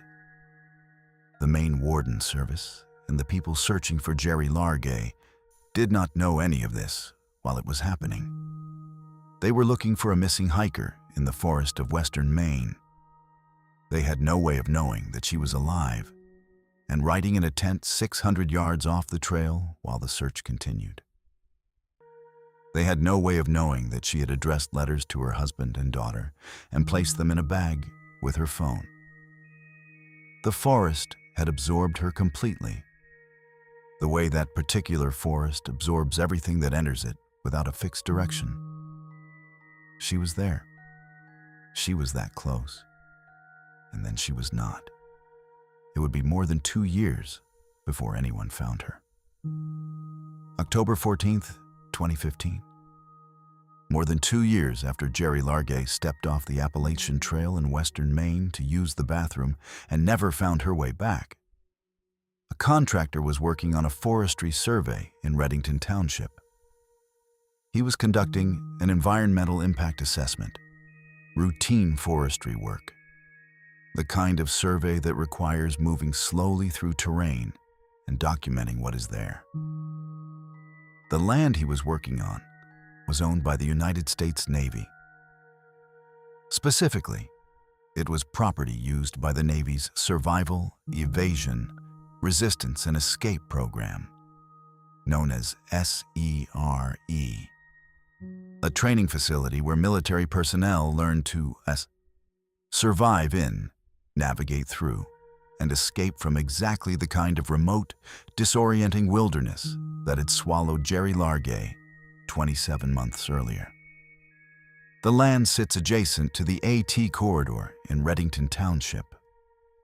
The surveyor was moving through dense boreal forest, marking trees, doing the slow, methodical work that a thorough forestry survey requires. And then he saw something that stopped him entirely. A collapsed tent, personal belongings scattered around a small camp. The remains of someone who had been there for a very long time. The surveyor understood immediately what he was looking at. He took photographs, knowing that his account without documentation would face skepticism. that over 2 years of searching had turned up nothing, and that a report without evidence might be dismissed as another false lead. He had the pictures. He contacted authorities. The Maine Warden Service responded with initial caution. They had received many tips over the preceding 2 years, most of which had led nowhere. But the contractor had photographs. Wardens went in. They confirmed what the contractor had found. The tent was collapsed. It was zipped from the inside. Inside her sleeping bag, in the position of someone who had lain down and not gotten back up, were the remains of Jerry Largay. Her journal was there. Her cell phone was there. Her water containers and remaining supplies were there. The bag she had prepared, addressed to her family, containing the note she had written on August 6th, was there. Everything she had carried off the trail on July 22nd, 2013, was still with her, undisturbed and in place, in the small camp she had established approximately 600 yards west of the Appalachian Trail on land owned by the United States Navy. She had not moved. She had stayed in her camp, and she had survived as long as she could, and then she had stopped. She had been found on a Navy training facility. The property is specifically used to teach military personnel survival skills in remote, dense terrain. The same skills that might have allowed Jerry to orient herself and find her way back to the trail. The property had not been included in the civilian search grid during the searches conducted over the 2 years following her disappearance. It is not fully clear from the available public record whether civilian search teams were aware that the Navy property was directly adjacent to the search area, or whether the land's ownership and use affected access and coordination in ways that left it unsearched. The Maine Warden Service documents released in 2016 addressed the search methodology extensively, but the specific question of why that 600-yard zone on Navy property was not effectively covered has not been answered with a single, definitive public explanation. What is confirmed is that Jerry Largay's camp was on that property, 600 yards from the trail, and no searcher reached it before she died. The medical examiner determined the cause of death as starvation and exposure. There was no evidence of injury, no evidence of foul play. Jerry Largay had survived for as long as she was able on the supplies she had with her. And then she had died in her sleeping bag, in her tent, in the boreal forest of western Maine, with the Appalachian Trail minutes away through the trees.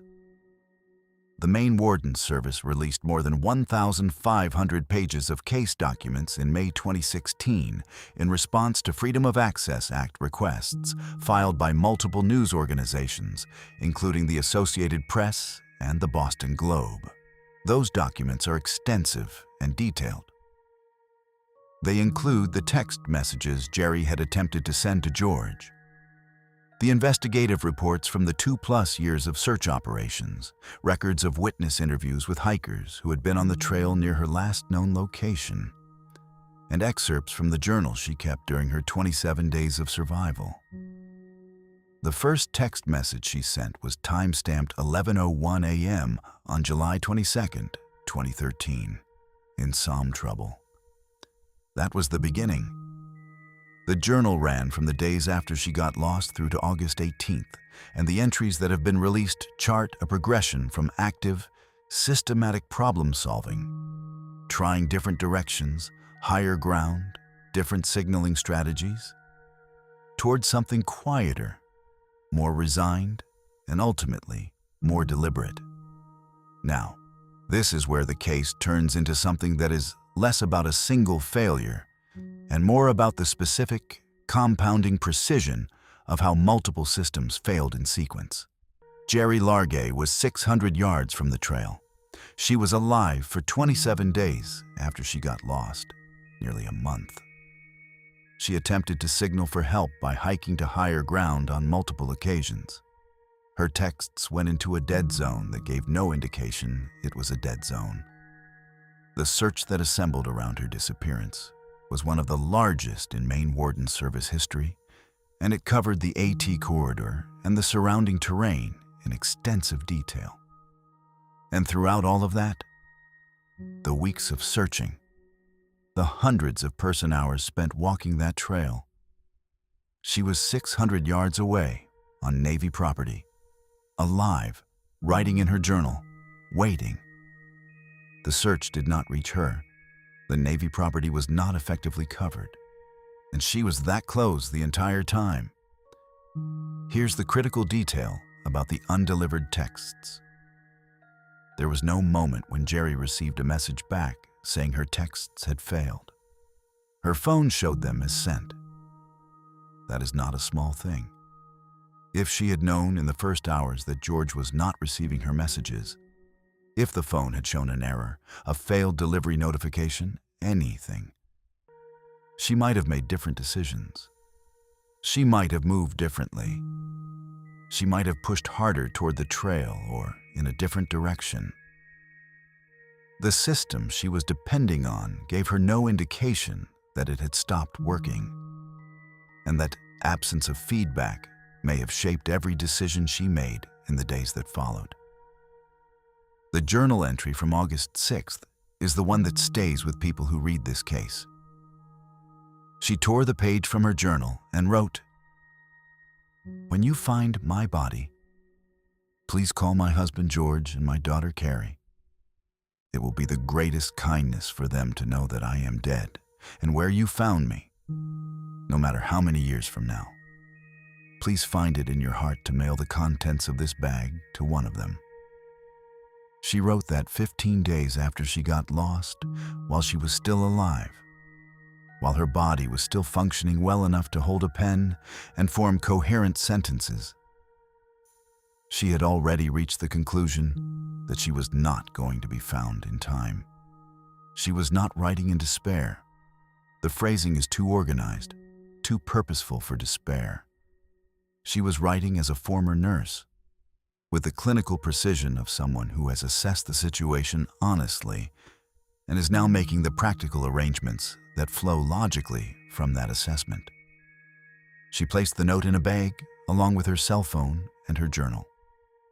She addressed the bag to the people who would eventually need to open it. And then she kept writing in her journal for 12 more days. The last entry is dated August 18th.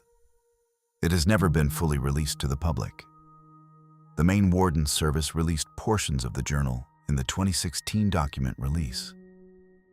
But the complete text of every entry has not been made available, and the specific content of the final entries is not part of the public record. What Jerry Largay wrote in the last days of her journal, what she thought about, what she recorded, that remains between her and the pages. What the public record shows is this. She set out to complete a through hike of the Appalachian Trail at 66 years old, having planned it for years and built a logistical support structure to make it possible. She made it through 14 states to western Maine. She stepped off the trail for a moment, a routine and unremarkable thing that hikers do dozens of times over the course of a long trail, and she could not find her way back. Her texts went into a dead zone that gave no feedback. The search that mobilized was one of the largest in Maine history, and it covered the trail extensively. It did not cover the 600 yards of Navy property where her tent was pitched. She survived 27 days. She wrote letters to her husband and daughter and placed them where they could be found. She continued writing in her journal until August 18th. She was found more than 2 years later by a forestry contractor who took photographs of the scene before reporting it, because he understood that 2 years of failed searches meant his report would need evidence to be believed. And that's the last confirmed time anyone saw Jerry Largay alive. The morning of July 22nd, 2020, 13. At the Poplar Ridge Lean-To in western Maine. Photographed by a fellow hiker named Dorothy Boynton Rust. In the photograph, she is at the shelter. She is on the trail. She is still inchworm, still moving north, still doing the things she set out to do. A few hours later, she walked into the trees, and she did not come back out. Her tent, when found in October 20th, 15, was collapsed and zipped from the inside. Her body was in her sleeping bag. Her journal was there. The medical examiner determined the cause of death as starvation and exposure, and found no evidence of anything other than what the forest and the time had done. Inchworm. Slow and steady. She made it to Maine. The trail was 600 yards away. She never found it again. 30 years before Jerry Largay stepped off the trail in Maine, another woman walked into the same remote northern forest with almost nothing. No tent, no sleeping bag, no backcountry experience. A handful of beef jerky, $15, and a plan she had constructed from a National Geographic article she had read years earlier while her life was still intact. Her husband had died the year before.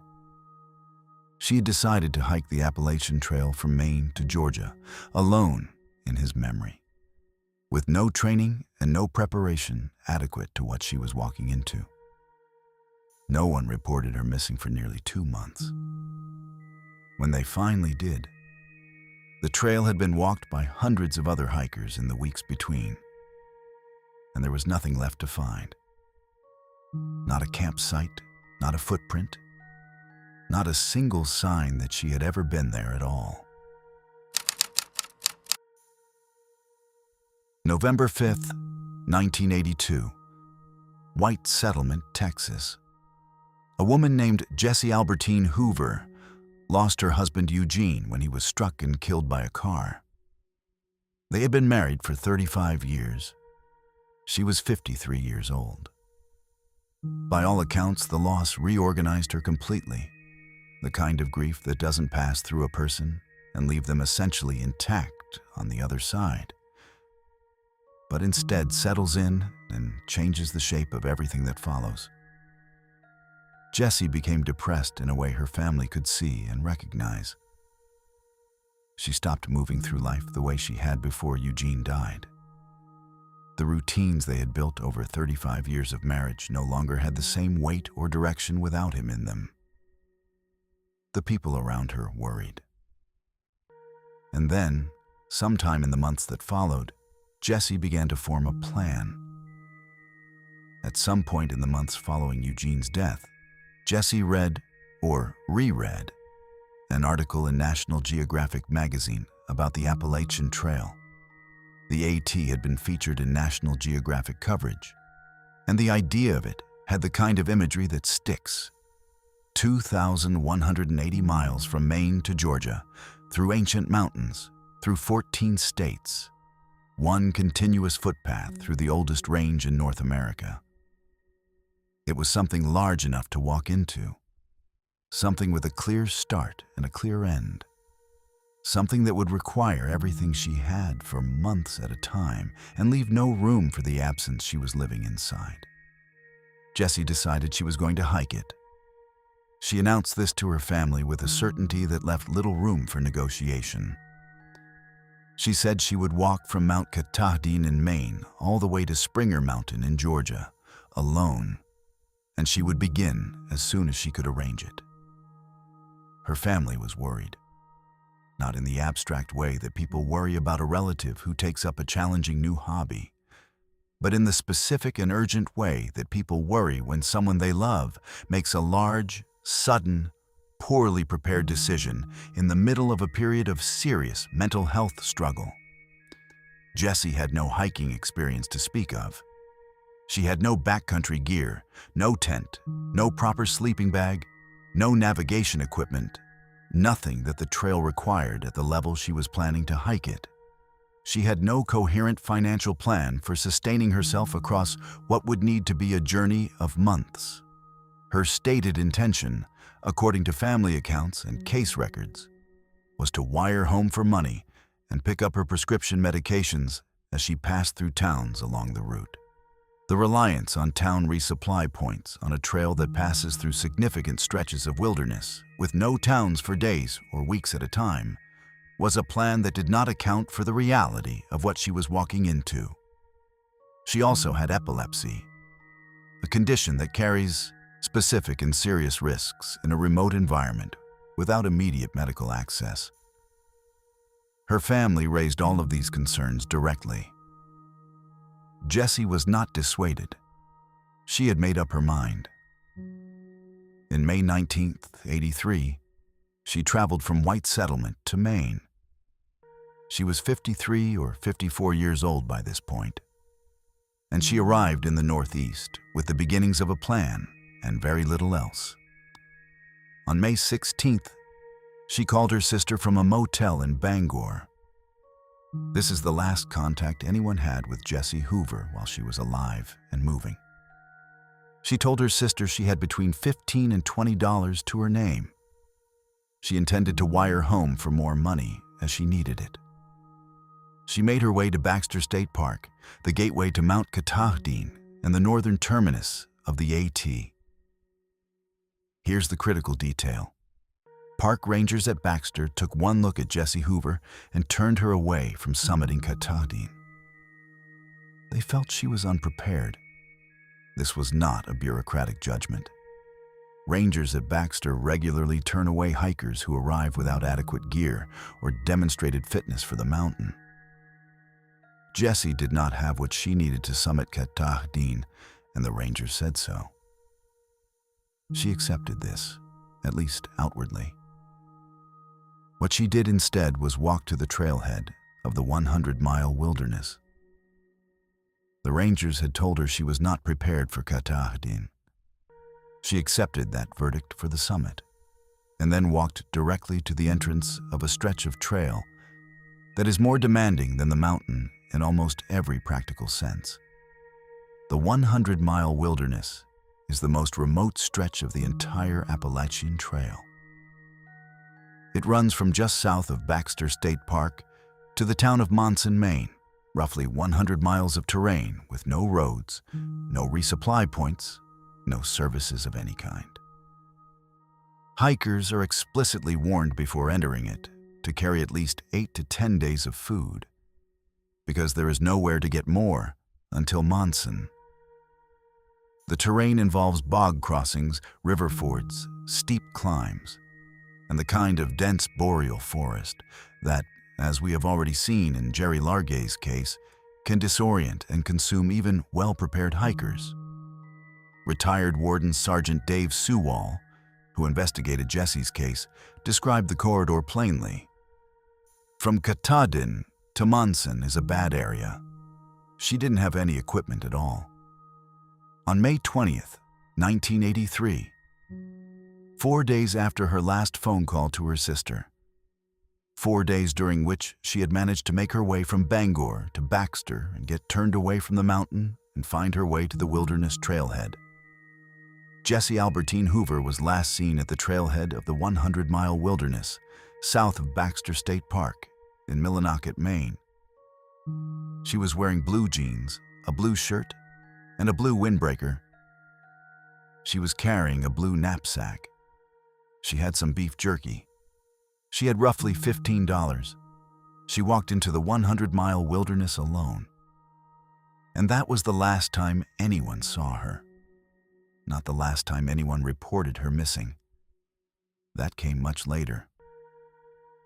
The last time anyone physically placed Jessie Hoover anywhere on Earth was at that trailhead on May 20th, 1983. After that, she entered one of the most inhospitable stretches of wilderness in the eastern United States, and she was never seen again by any documented witness. Here is what makes the Jessie Hoover case particularly haunting, separate from the tragedy of her disappearance itself. Northbound hikers coming through the Dacey Pond checkpoint, a point that through hikers exiting the wilderness from the south would pass through, did not recall seeing her at all. In the trail community of 1983, where hikers moving the same stretch in the same season tended to notice each other and remember who they encountered. A solo woman of Jesse's age and visible lack of gear would have been remarkable. She would have been someone people remembered. No one who was moving through that section in May 1983 reported encountering her. She entered the 100-mile wilderness trailhead and vanished from every record immediately. No wire transfers were ever sent home. No prescription pickups were recorded in any town along the route. No shelter log carried her name. No fellow hiker reported encountering her. No postcard arrived. No phone call came. The plan she had described to her family, the network of money wires and resupply, stops and prescription pickups that was supposed to sustain her across 2,000 miles of trail, produced not a single piece of evidence that any part of it was ever executed. From the moment Jesse Hoover stepped onto that trailhead on May 20th, 1983, she left no trail at all. Not a signature, not a purchase, not a sighting, nothing. Now this is where the case turns truly dark. Not in the way that violence makes a case dark, but in the way that institutional silence and neglect make a case dark. Jesse's sister did not report her missing until July 11th, 1983, nearly 2 months after Jesse was last seen. By that point, the trail she had walked, or failed to walk, had been used by hundreds of other hikers moving in both directions. Whatever physical trace she might have left in the first days after May 20th had long since been erased by weather and foot traffic and the ordinary passage of a Maine summer. Maine State Police Detective Sergeant Ralph Pinkham took the missing report on July 11th and began investigating. He learned Jessie had been at Baxter. He learned the rangers had turned her away from the summit. He learned she had gone to the 100-mile wilderness trailhead instead. What he could not find was any record of what happened after that. But here's what doesn't make sense about how this case was handled after the initial report. The Maine Warden Service, which leads search and rescue operations for missing persons in the Maine backcountry, had no formal record of a search ever being conducted for Jesse Hoover. None. When a Bangor Daily News reporter began investigating the case in late 2014, more than 30 years after Jesse had disappeared, she could find no institutional record of any organized search. She had to track down retired Warden Sergeant Dave Sewall through months of persistent inquiry. Sewall was the only person, by the time the reporter found him, who had maintained any documentation on Jesse's case at all. He had kept a personal file. He remembered her. He told the reporter he had never forgotten about Jesse Hoover, even as the institution he had served for decades apparently held no formal record of her search. He told the reporter plainly that Jesse's name had never appeared in a news article until 29.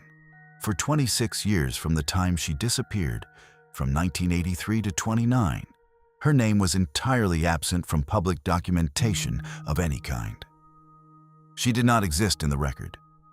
Epilepsy, alone, sub-freezing overnight temperatures, approximately $15, no tent, no sleeping bag, no maps, no experience. And the system that was supposed to find her had no formal record of looking. Her name was not written down publicly for 26 years. She remains missing today. No remains have ever been found anywhere in the 100-mile wilderness or the surrounding region. No belongings have been recovered on the trail or beyond it. No unidentified remains case in Maine has ever been conclusively matched to her description. The system that was designed to find missing persons in the Maine woods had no formal record of searching for her. The journalist who reported on her case in 2015 described finding her as excavating a person who had been almost entirely erased from the public record. No one came forward after the Bangor Daily News coverage to report having seen her or knowing what happened to her. Jessie Albertine Hoover walked into the most remote stretch of the Appalachian Trail in the spring of 1983, carrying beef jerky and $15 and a grief she could not put down, and a dream she had built from a magazine article. She had been married for 35 years, and then she was alone, and then she decided to walk 2,000 miles. No one on the trail remembered her. No town along the route recorded her passing. The wilderness took her and left nothing behind. And for 26 years, no one even wrote her name down in a place where it could be found. November 11th, 2025. Blood Mountain, Union County, Georgia. The Byron Herbert Reese Trail begins at a parking area off Georgia State Route 180 in the Chattahoochee National Forest and climbs steeply through hardwood and pine forest before reaching the summit of Blood Mountain at 4,458 feet. The highest point on the Georgia section of the Appalachian Trail, and one of the most recognizable peaks on the entire southern AT. The mountain gets its name from a Cherokee legend about a battle fought on its slopes, and the summit carries the weight of that history in the way old southern mountains do. Dense with story, dense with forest, and capable of becoming genuinely dangerous in conditions that move in faster than hikers on the lower trail expect. The Byron Herbert Reese Trail is the most popular route to the summit, the one that most day hikers and AT section hikers use when they visit Blood Mountain. On clear days, it draws dozens of hikers from across the region. On a November weekday, it would have drawn fewer people than a summer weekend, but it would not have been empty. There would have been people on that trail.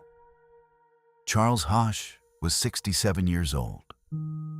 The details available in public reporting about his background are limited. The case is recent, and information about him personally has not been extensively reported beyond his age, his familiarity with the trail, and the circumstances of his disappearance. What is confirmed is that he was not a stranger to Blood Mountain. By available accounts, he was familiar with this trail, not a novice encountering the terrain for the first time, but someone who had been on this mountain before and knew the route well enough that the hike on November 11th would not have felt like an unknown quantity. He made the ascent that morning. He reached the summit or the upper section of the mountain. At some point during the course of that day, witnesses on the trail observed him on the descent, moving downward on the Byron Herbert Reese Trail, heading back in the direction of the trailhead and the parking area below. He never arrived at the trailhead. He never reached his car. When Charles Hosh failed to return, his family reported him missing. The search response that followed was rapid and substantial. Over the 2 weeks after his disappearance, Union County authorities and state-level resources mounted an extensive coordinated operation across Blood Mountain and the surrounding terrain. Search dogs worked the trail corridors and the off-trail zones adjacent to the path. Drones ran grid patterns over the ridgeline and the forested slopes below it. Helicopter overflights scanned the terrain from above, looking for any sign, a flash of color, a shape out of place among the rocks and trees, any indication of where a person might have gone off the trail. 2 full weeks of searching with the full range of modern search and rescue technology on a mountain that, while demanding, is not remote wilderness in the sense that the 100-mile wilderness is remote. The Byron Herbert Reese Trail is one of the most popular day hikes in North Georgia. The summit has a stone shelter that has stood for decades. The parking area at the trailhead is accessible from a paved state highway. This is not a place where a person should be able to disappear without a trace in the current era, with the technology and the personnel that were brought to bear on the search. And yet, Charles Hosh has not been found. Here's the critical detail about Blood Mountain specifically, the thing that people who have only seen it on a trail map tend to underestimate. The terrain on and around the summit and on the descent is not simply a steep forested slope with a clear path through it. It is a landscape of cliffs, exposed rock faces, large boulder fields, dense mountain laurel thickets, and jagged rock formations that create dozens of zones where a person could fall, become wedged, or be rendered completely invisible from above and from the trail within a very short distance of the established path. The AT and the Byron Herbert Reese Trail are well marked with blazes, but the mountain drops away sharply on multiple sides, and the areas immediately adjacent to the trail, sometimes only feet from the established path, can be extremely difficult to access and nearly impossible to fully search on foot. A person who left the established trail, whether by choice, by a misstep in the dark, by a stumble on wet rock, or by a sudden medical incapacitation, could enter terrain that is effectively invisible to searchers moving along the trail and difficult for drones to penetrate, because the forest canopy and the boulder formations combine to create layered coverage that even modern search technology cannot reliably see through. The witness accounts place Charles descending the mountain on the Byron Herbert Reese Trail. He had already completed the hardest part, the ascent, the summit, the turnaround point. He was on his way back to the parking area and his car. He was closer to the trailhead than to the top when the last witnesses reported seeing him, which means he had covered most of the distance successfully. That detail is not reassuring in the way it might initially seem to be. It means whatever happened to Charles Hosh happened in the lower section of the mountain, in terrain that is closer to a paved road and a parking lot than to genuine backcountry wilderness. It happened on the descent, when the hardest work was already done and the end was closer than the beginning. And still, across 2 weeks of coordinated searching with dogs and drones and helicopters and foot teams, nothing was found. Not a footprint off trail, not a piece of clothing, not any sign of where he left the established path. The theories that available reporting points toward are straightforward and require no invention to be plausible. A medical event, a cardiac episode, a stroke, a seizure. At 67 years old on a mountain trail while alone is not an unlikely scenario. And if such an event occurred off the established trail, even by a few yards, in boulder terrain or dense brush, it could account for both the disappearance and the failure of the search to locate him. A fall into the rock formations that characterize the lower section of Blood Mountain, just off the established path, would be consistent with the witness accounts placing him on the descent and with the search's failure to find any sign of him on the trail itself. The terrain immediately adjacent to the Byron Herbert Reese Trail in its lower sections contains exactly the kind of boulder field and rock formation that could conceal a person even from searchers moving only yards away. Either of these scenarios, or a combination of both, could explain why a man who was familiar with the mountain, descending after a completed hike in conditions that witnesses described as normal, simply did not reach the parking lot. What neither scenario fully explains is why 2 weeks of coordinated searching with multiple technologies found no trace of him whatsoever.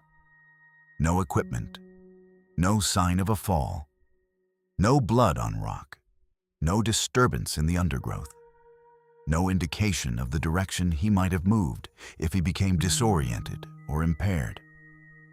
Nothing at the parking area that suggested any change of plan or any departure from the expected route. Charles Hosh walked down Blood Mountain on November 11th, 2025, and somewhere in the distance between the upper trail and the parking lot at the bottom, he left the world of things that can be found.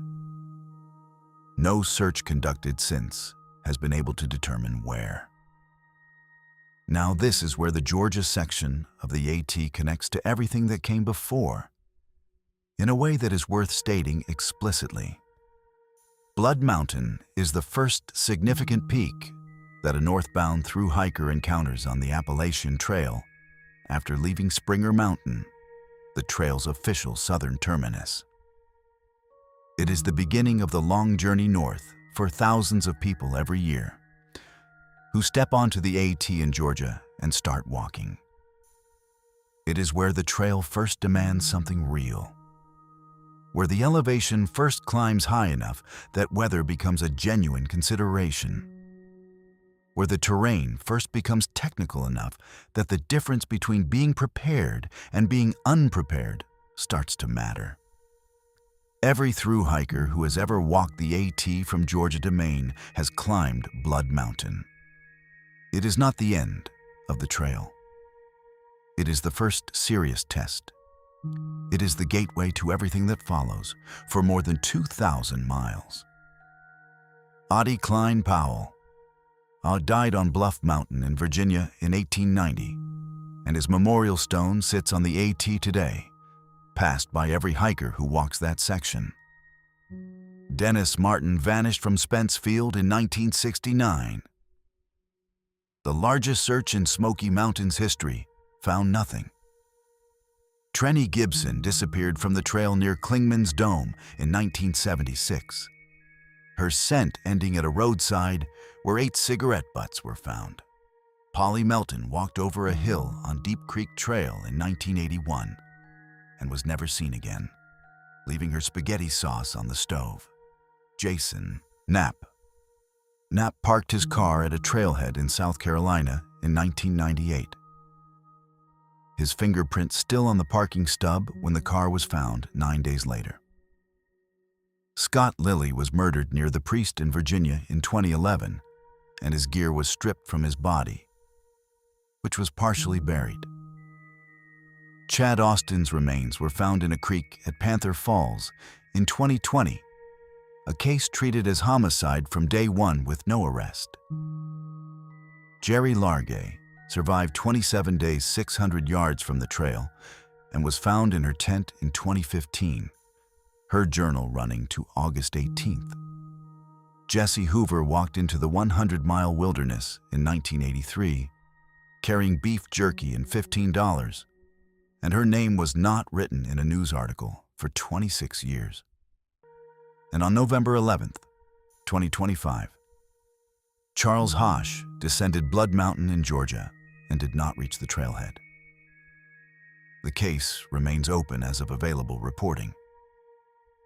The search has not been formally closed. Blood Mountain continues to draw hikers every week, day hikers, section hikers, through hikers passing through on their way north, families out for a weekend climb. Thousands of people have walked the Byron Herbert Reese Trail since November 11th, 2025, stepping on the same rocks, moving through the same boulder fields, passing the same sections of forest where something happened to a 67-year-old man who knew this mountain and was on his way back to his car. No one has found him. No resolution has been made public. The mountain has not offered any explanation for what it did with Charles Hosh on a November afternoon when he was almost home. 10 people, 10 sections of the same trail.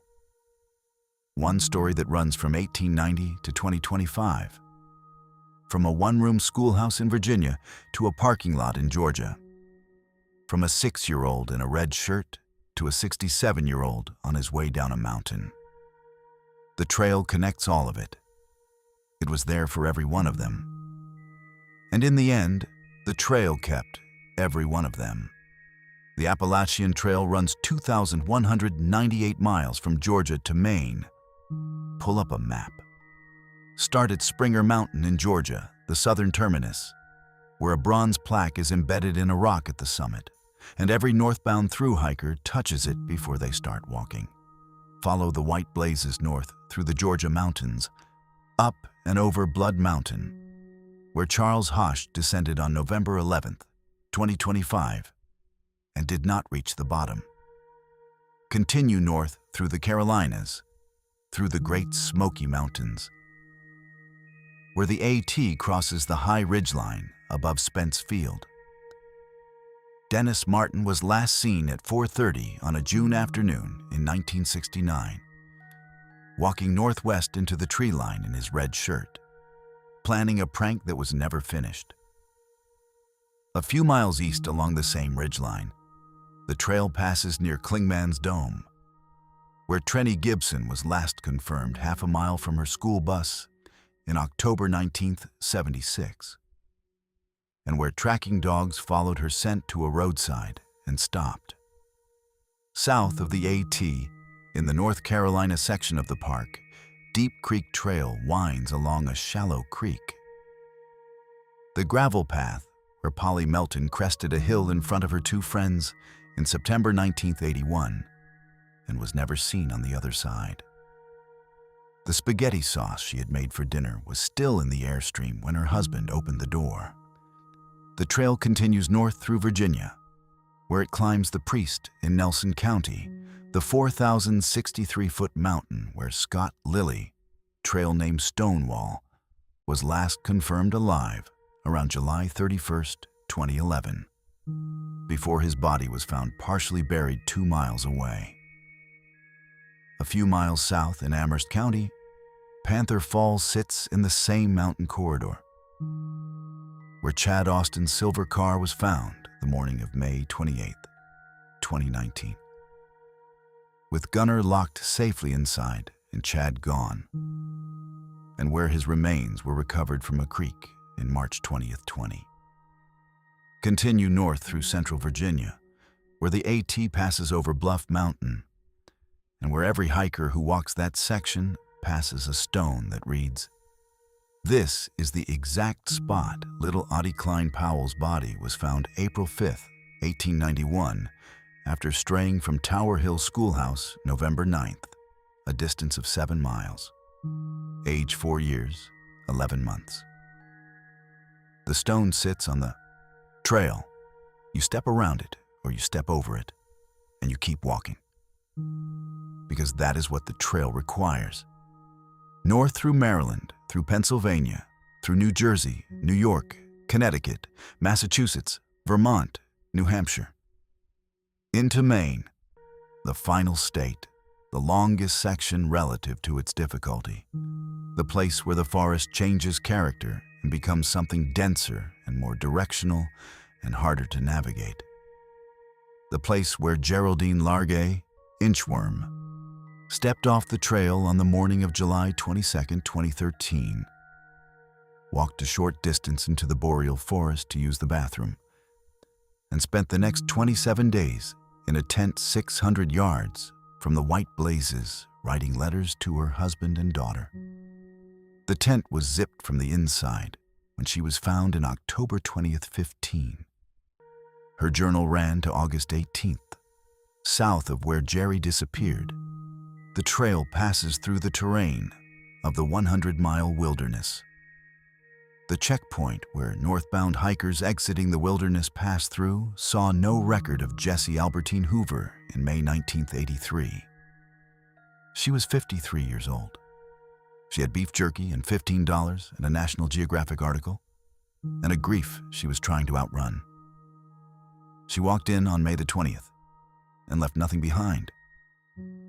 No signature, no sighting, no purchase, no record of any kind. Her name was not written in a news article for 26 years. She has never been found. The trail is still there, all 2,198 miles of it. People walked it this morning. Weekend hikers, section hikers, through hikers in their first weeks out of Georgia or their final approach to Katahdin. People moving north or south through terrain that has been accumulating these stories for longer than the trail has officially existed. The mountain where Audie Powell died in the winter of 1890 did not become an official part of the Appalachian Trail until 1937. nearly 50 years after his body was found, against a tree near the summit. The trail was routed through Spence Field, through the high ridgeline of the Smokies, through the Virginia corridor where 2 unsolved homicides remain open, through western Maine, where the boreal forest kept a woman alive and writing for 27 days and hidden for 2 years, through Georgia, where the most recent disappearance on this list is still unresolved as of today. The geography did not create these cases, but in connecting all of these places along a single continuous line, the trail makes it possible to walk from the memorial stone for a 4-year-old in Virginia to the parking lot where Charles Hosh's car was found in Georgia, and to understand that they are part of the same story. Before we lay these 10 cases out side by side, there is something that needs to be said about what happens after. The families of the people who vanished on the Appalachian Trail and along its corridors do not stop when the search stops. Bill Martin, Dennis's father, searched that trail long after the official search was closed. The Gibson family never stopped hoping for an answer about Trenny. Chad Austin's mother made repeated public statements, asking for information, asking for anyone who knew anything to come forward, refusing to let the case go quiet. The Largay family, who watched the Maine Warden Service conduct one of the largest searches in state history, later said they did not blame the searchers. They had seen the terrain.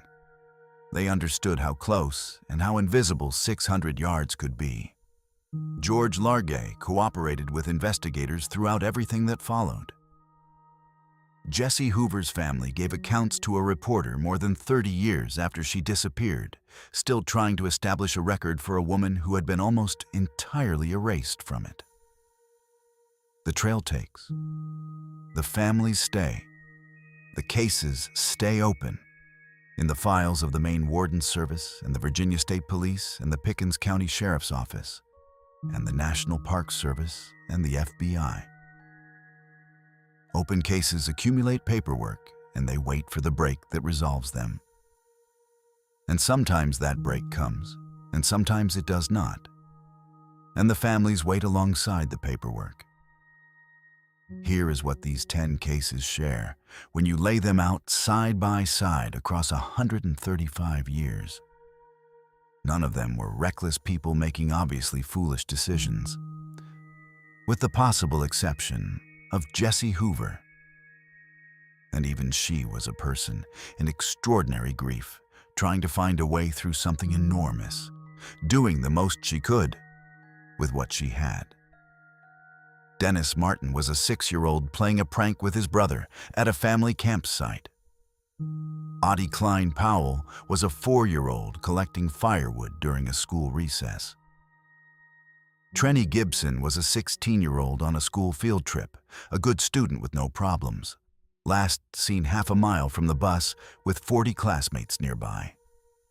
Polly Melton was a 58-year-old woman on her favorite trail, a trail she had walked for nearly 20 years. Jason Knapp was a 20-year-old engineering student who drove to a state park on a holiday afternoon.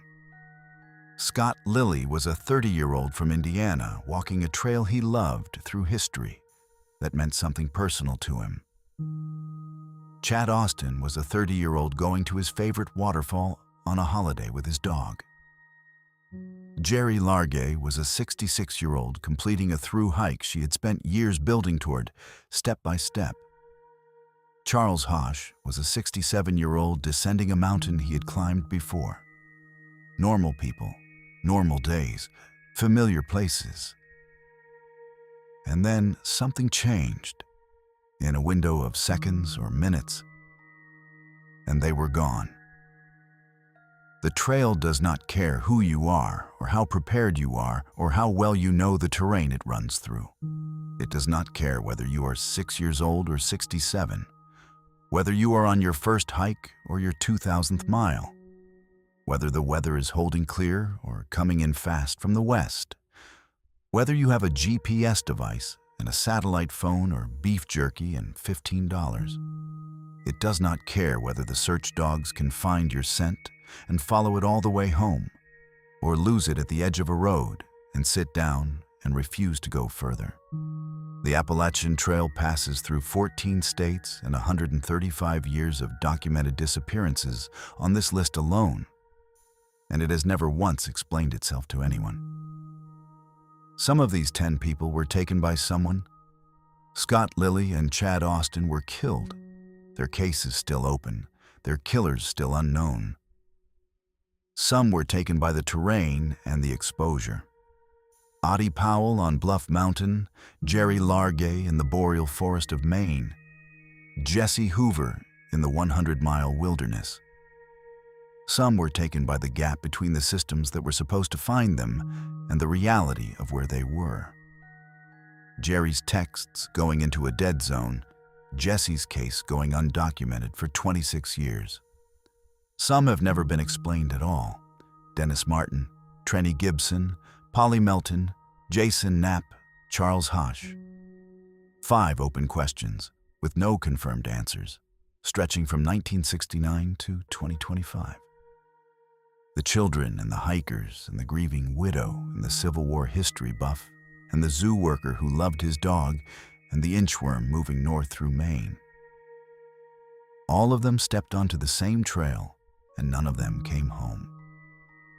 The trail is still there, 2,198 miles. People are on it right now, this morning, tonight, in the dark between shelters and the light on the open balds, moving through the same mountains and forests and ridgelines where these 10 people were last seen. They are walking past the memorial stone for Audie Powell on Bluff Mountain. They are moving through Spence Field where Dennis Martin disappeared into the tree line. They are crossing the Virginia ridgeline where Scott Lilly was murdered and Chad Austin's case remains unsolved. They are hiking through western Maine where Jerry Largay's tent was found zipped from the inside. They are climbing Blood Mountain in Georgia, where the search for Charles Hosh has not produced an answer. Some of them will come home, some of them will not. And the trail will be there either way. White blazes on trees from Georgia to Maine, running through forests that have been keeping secrets since before anyone was walking through them and tracking what they found. 10 people.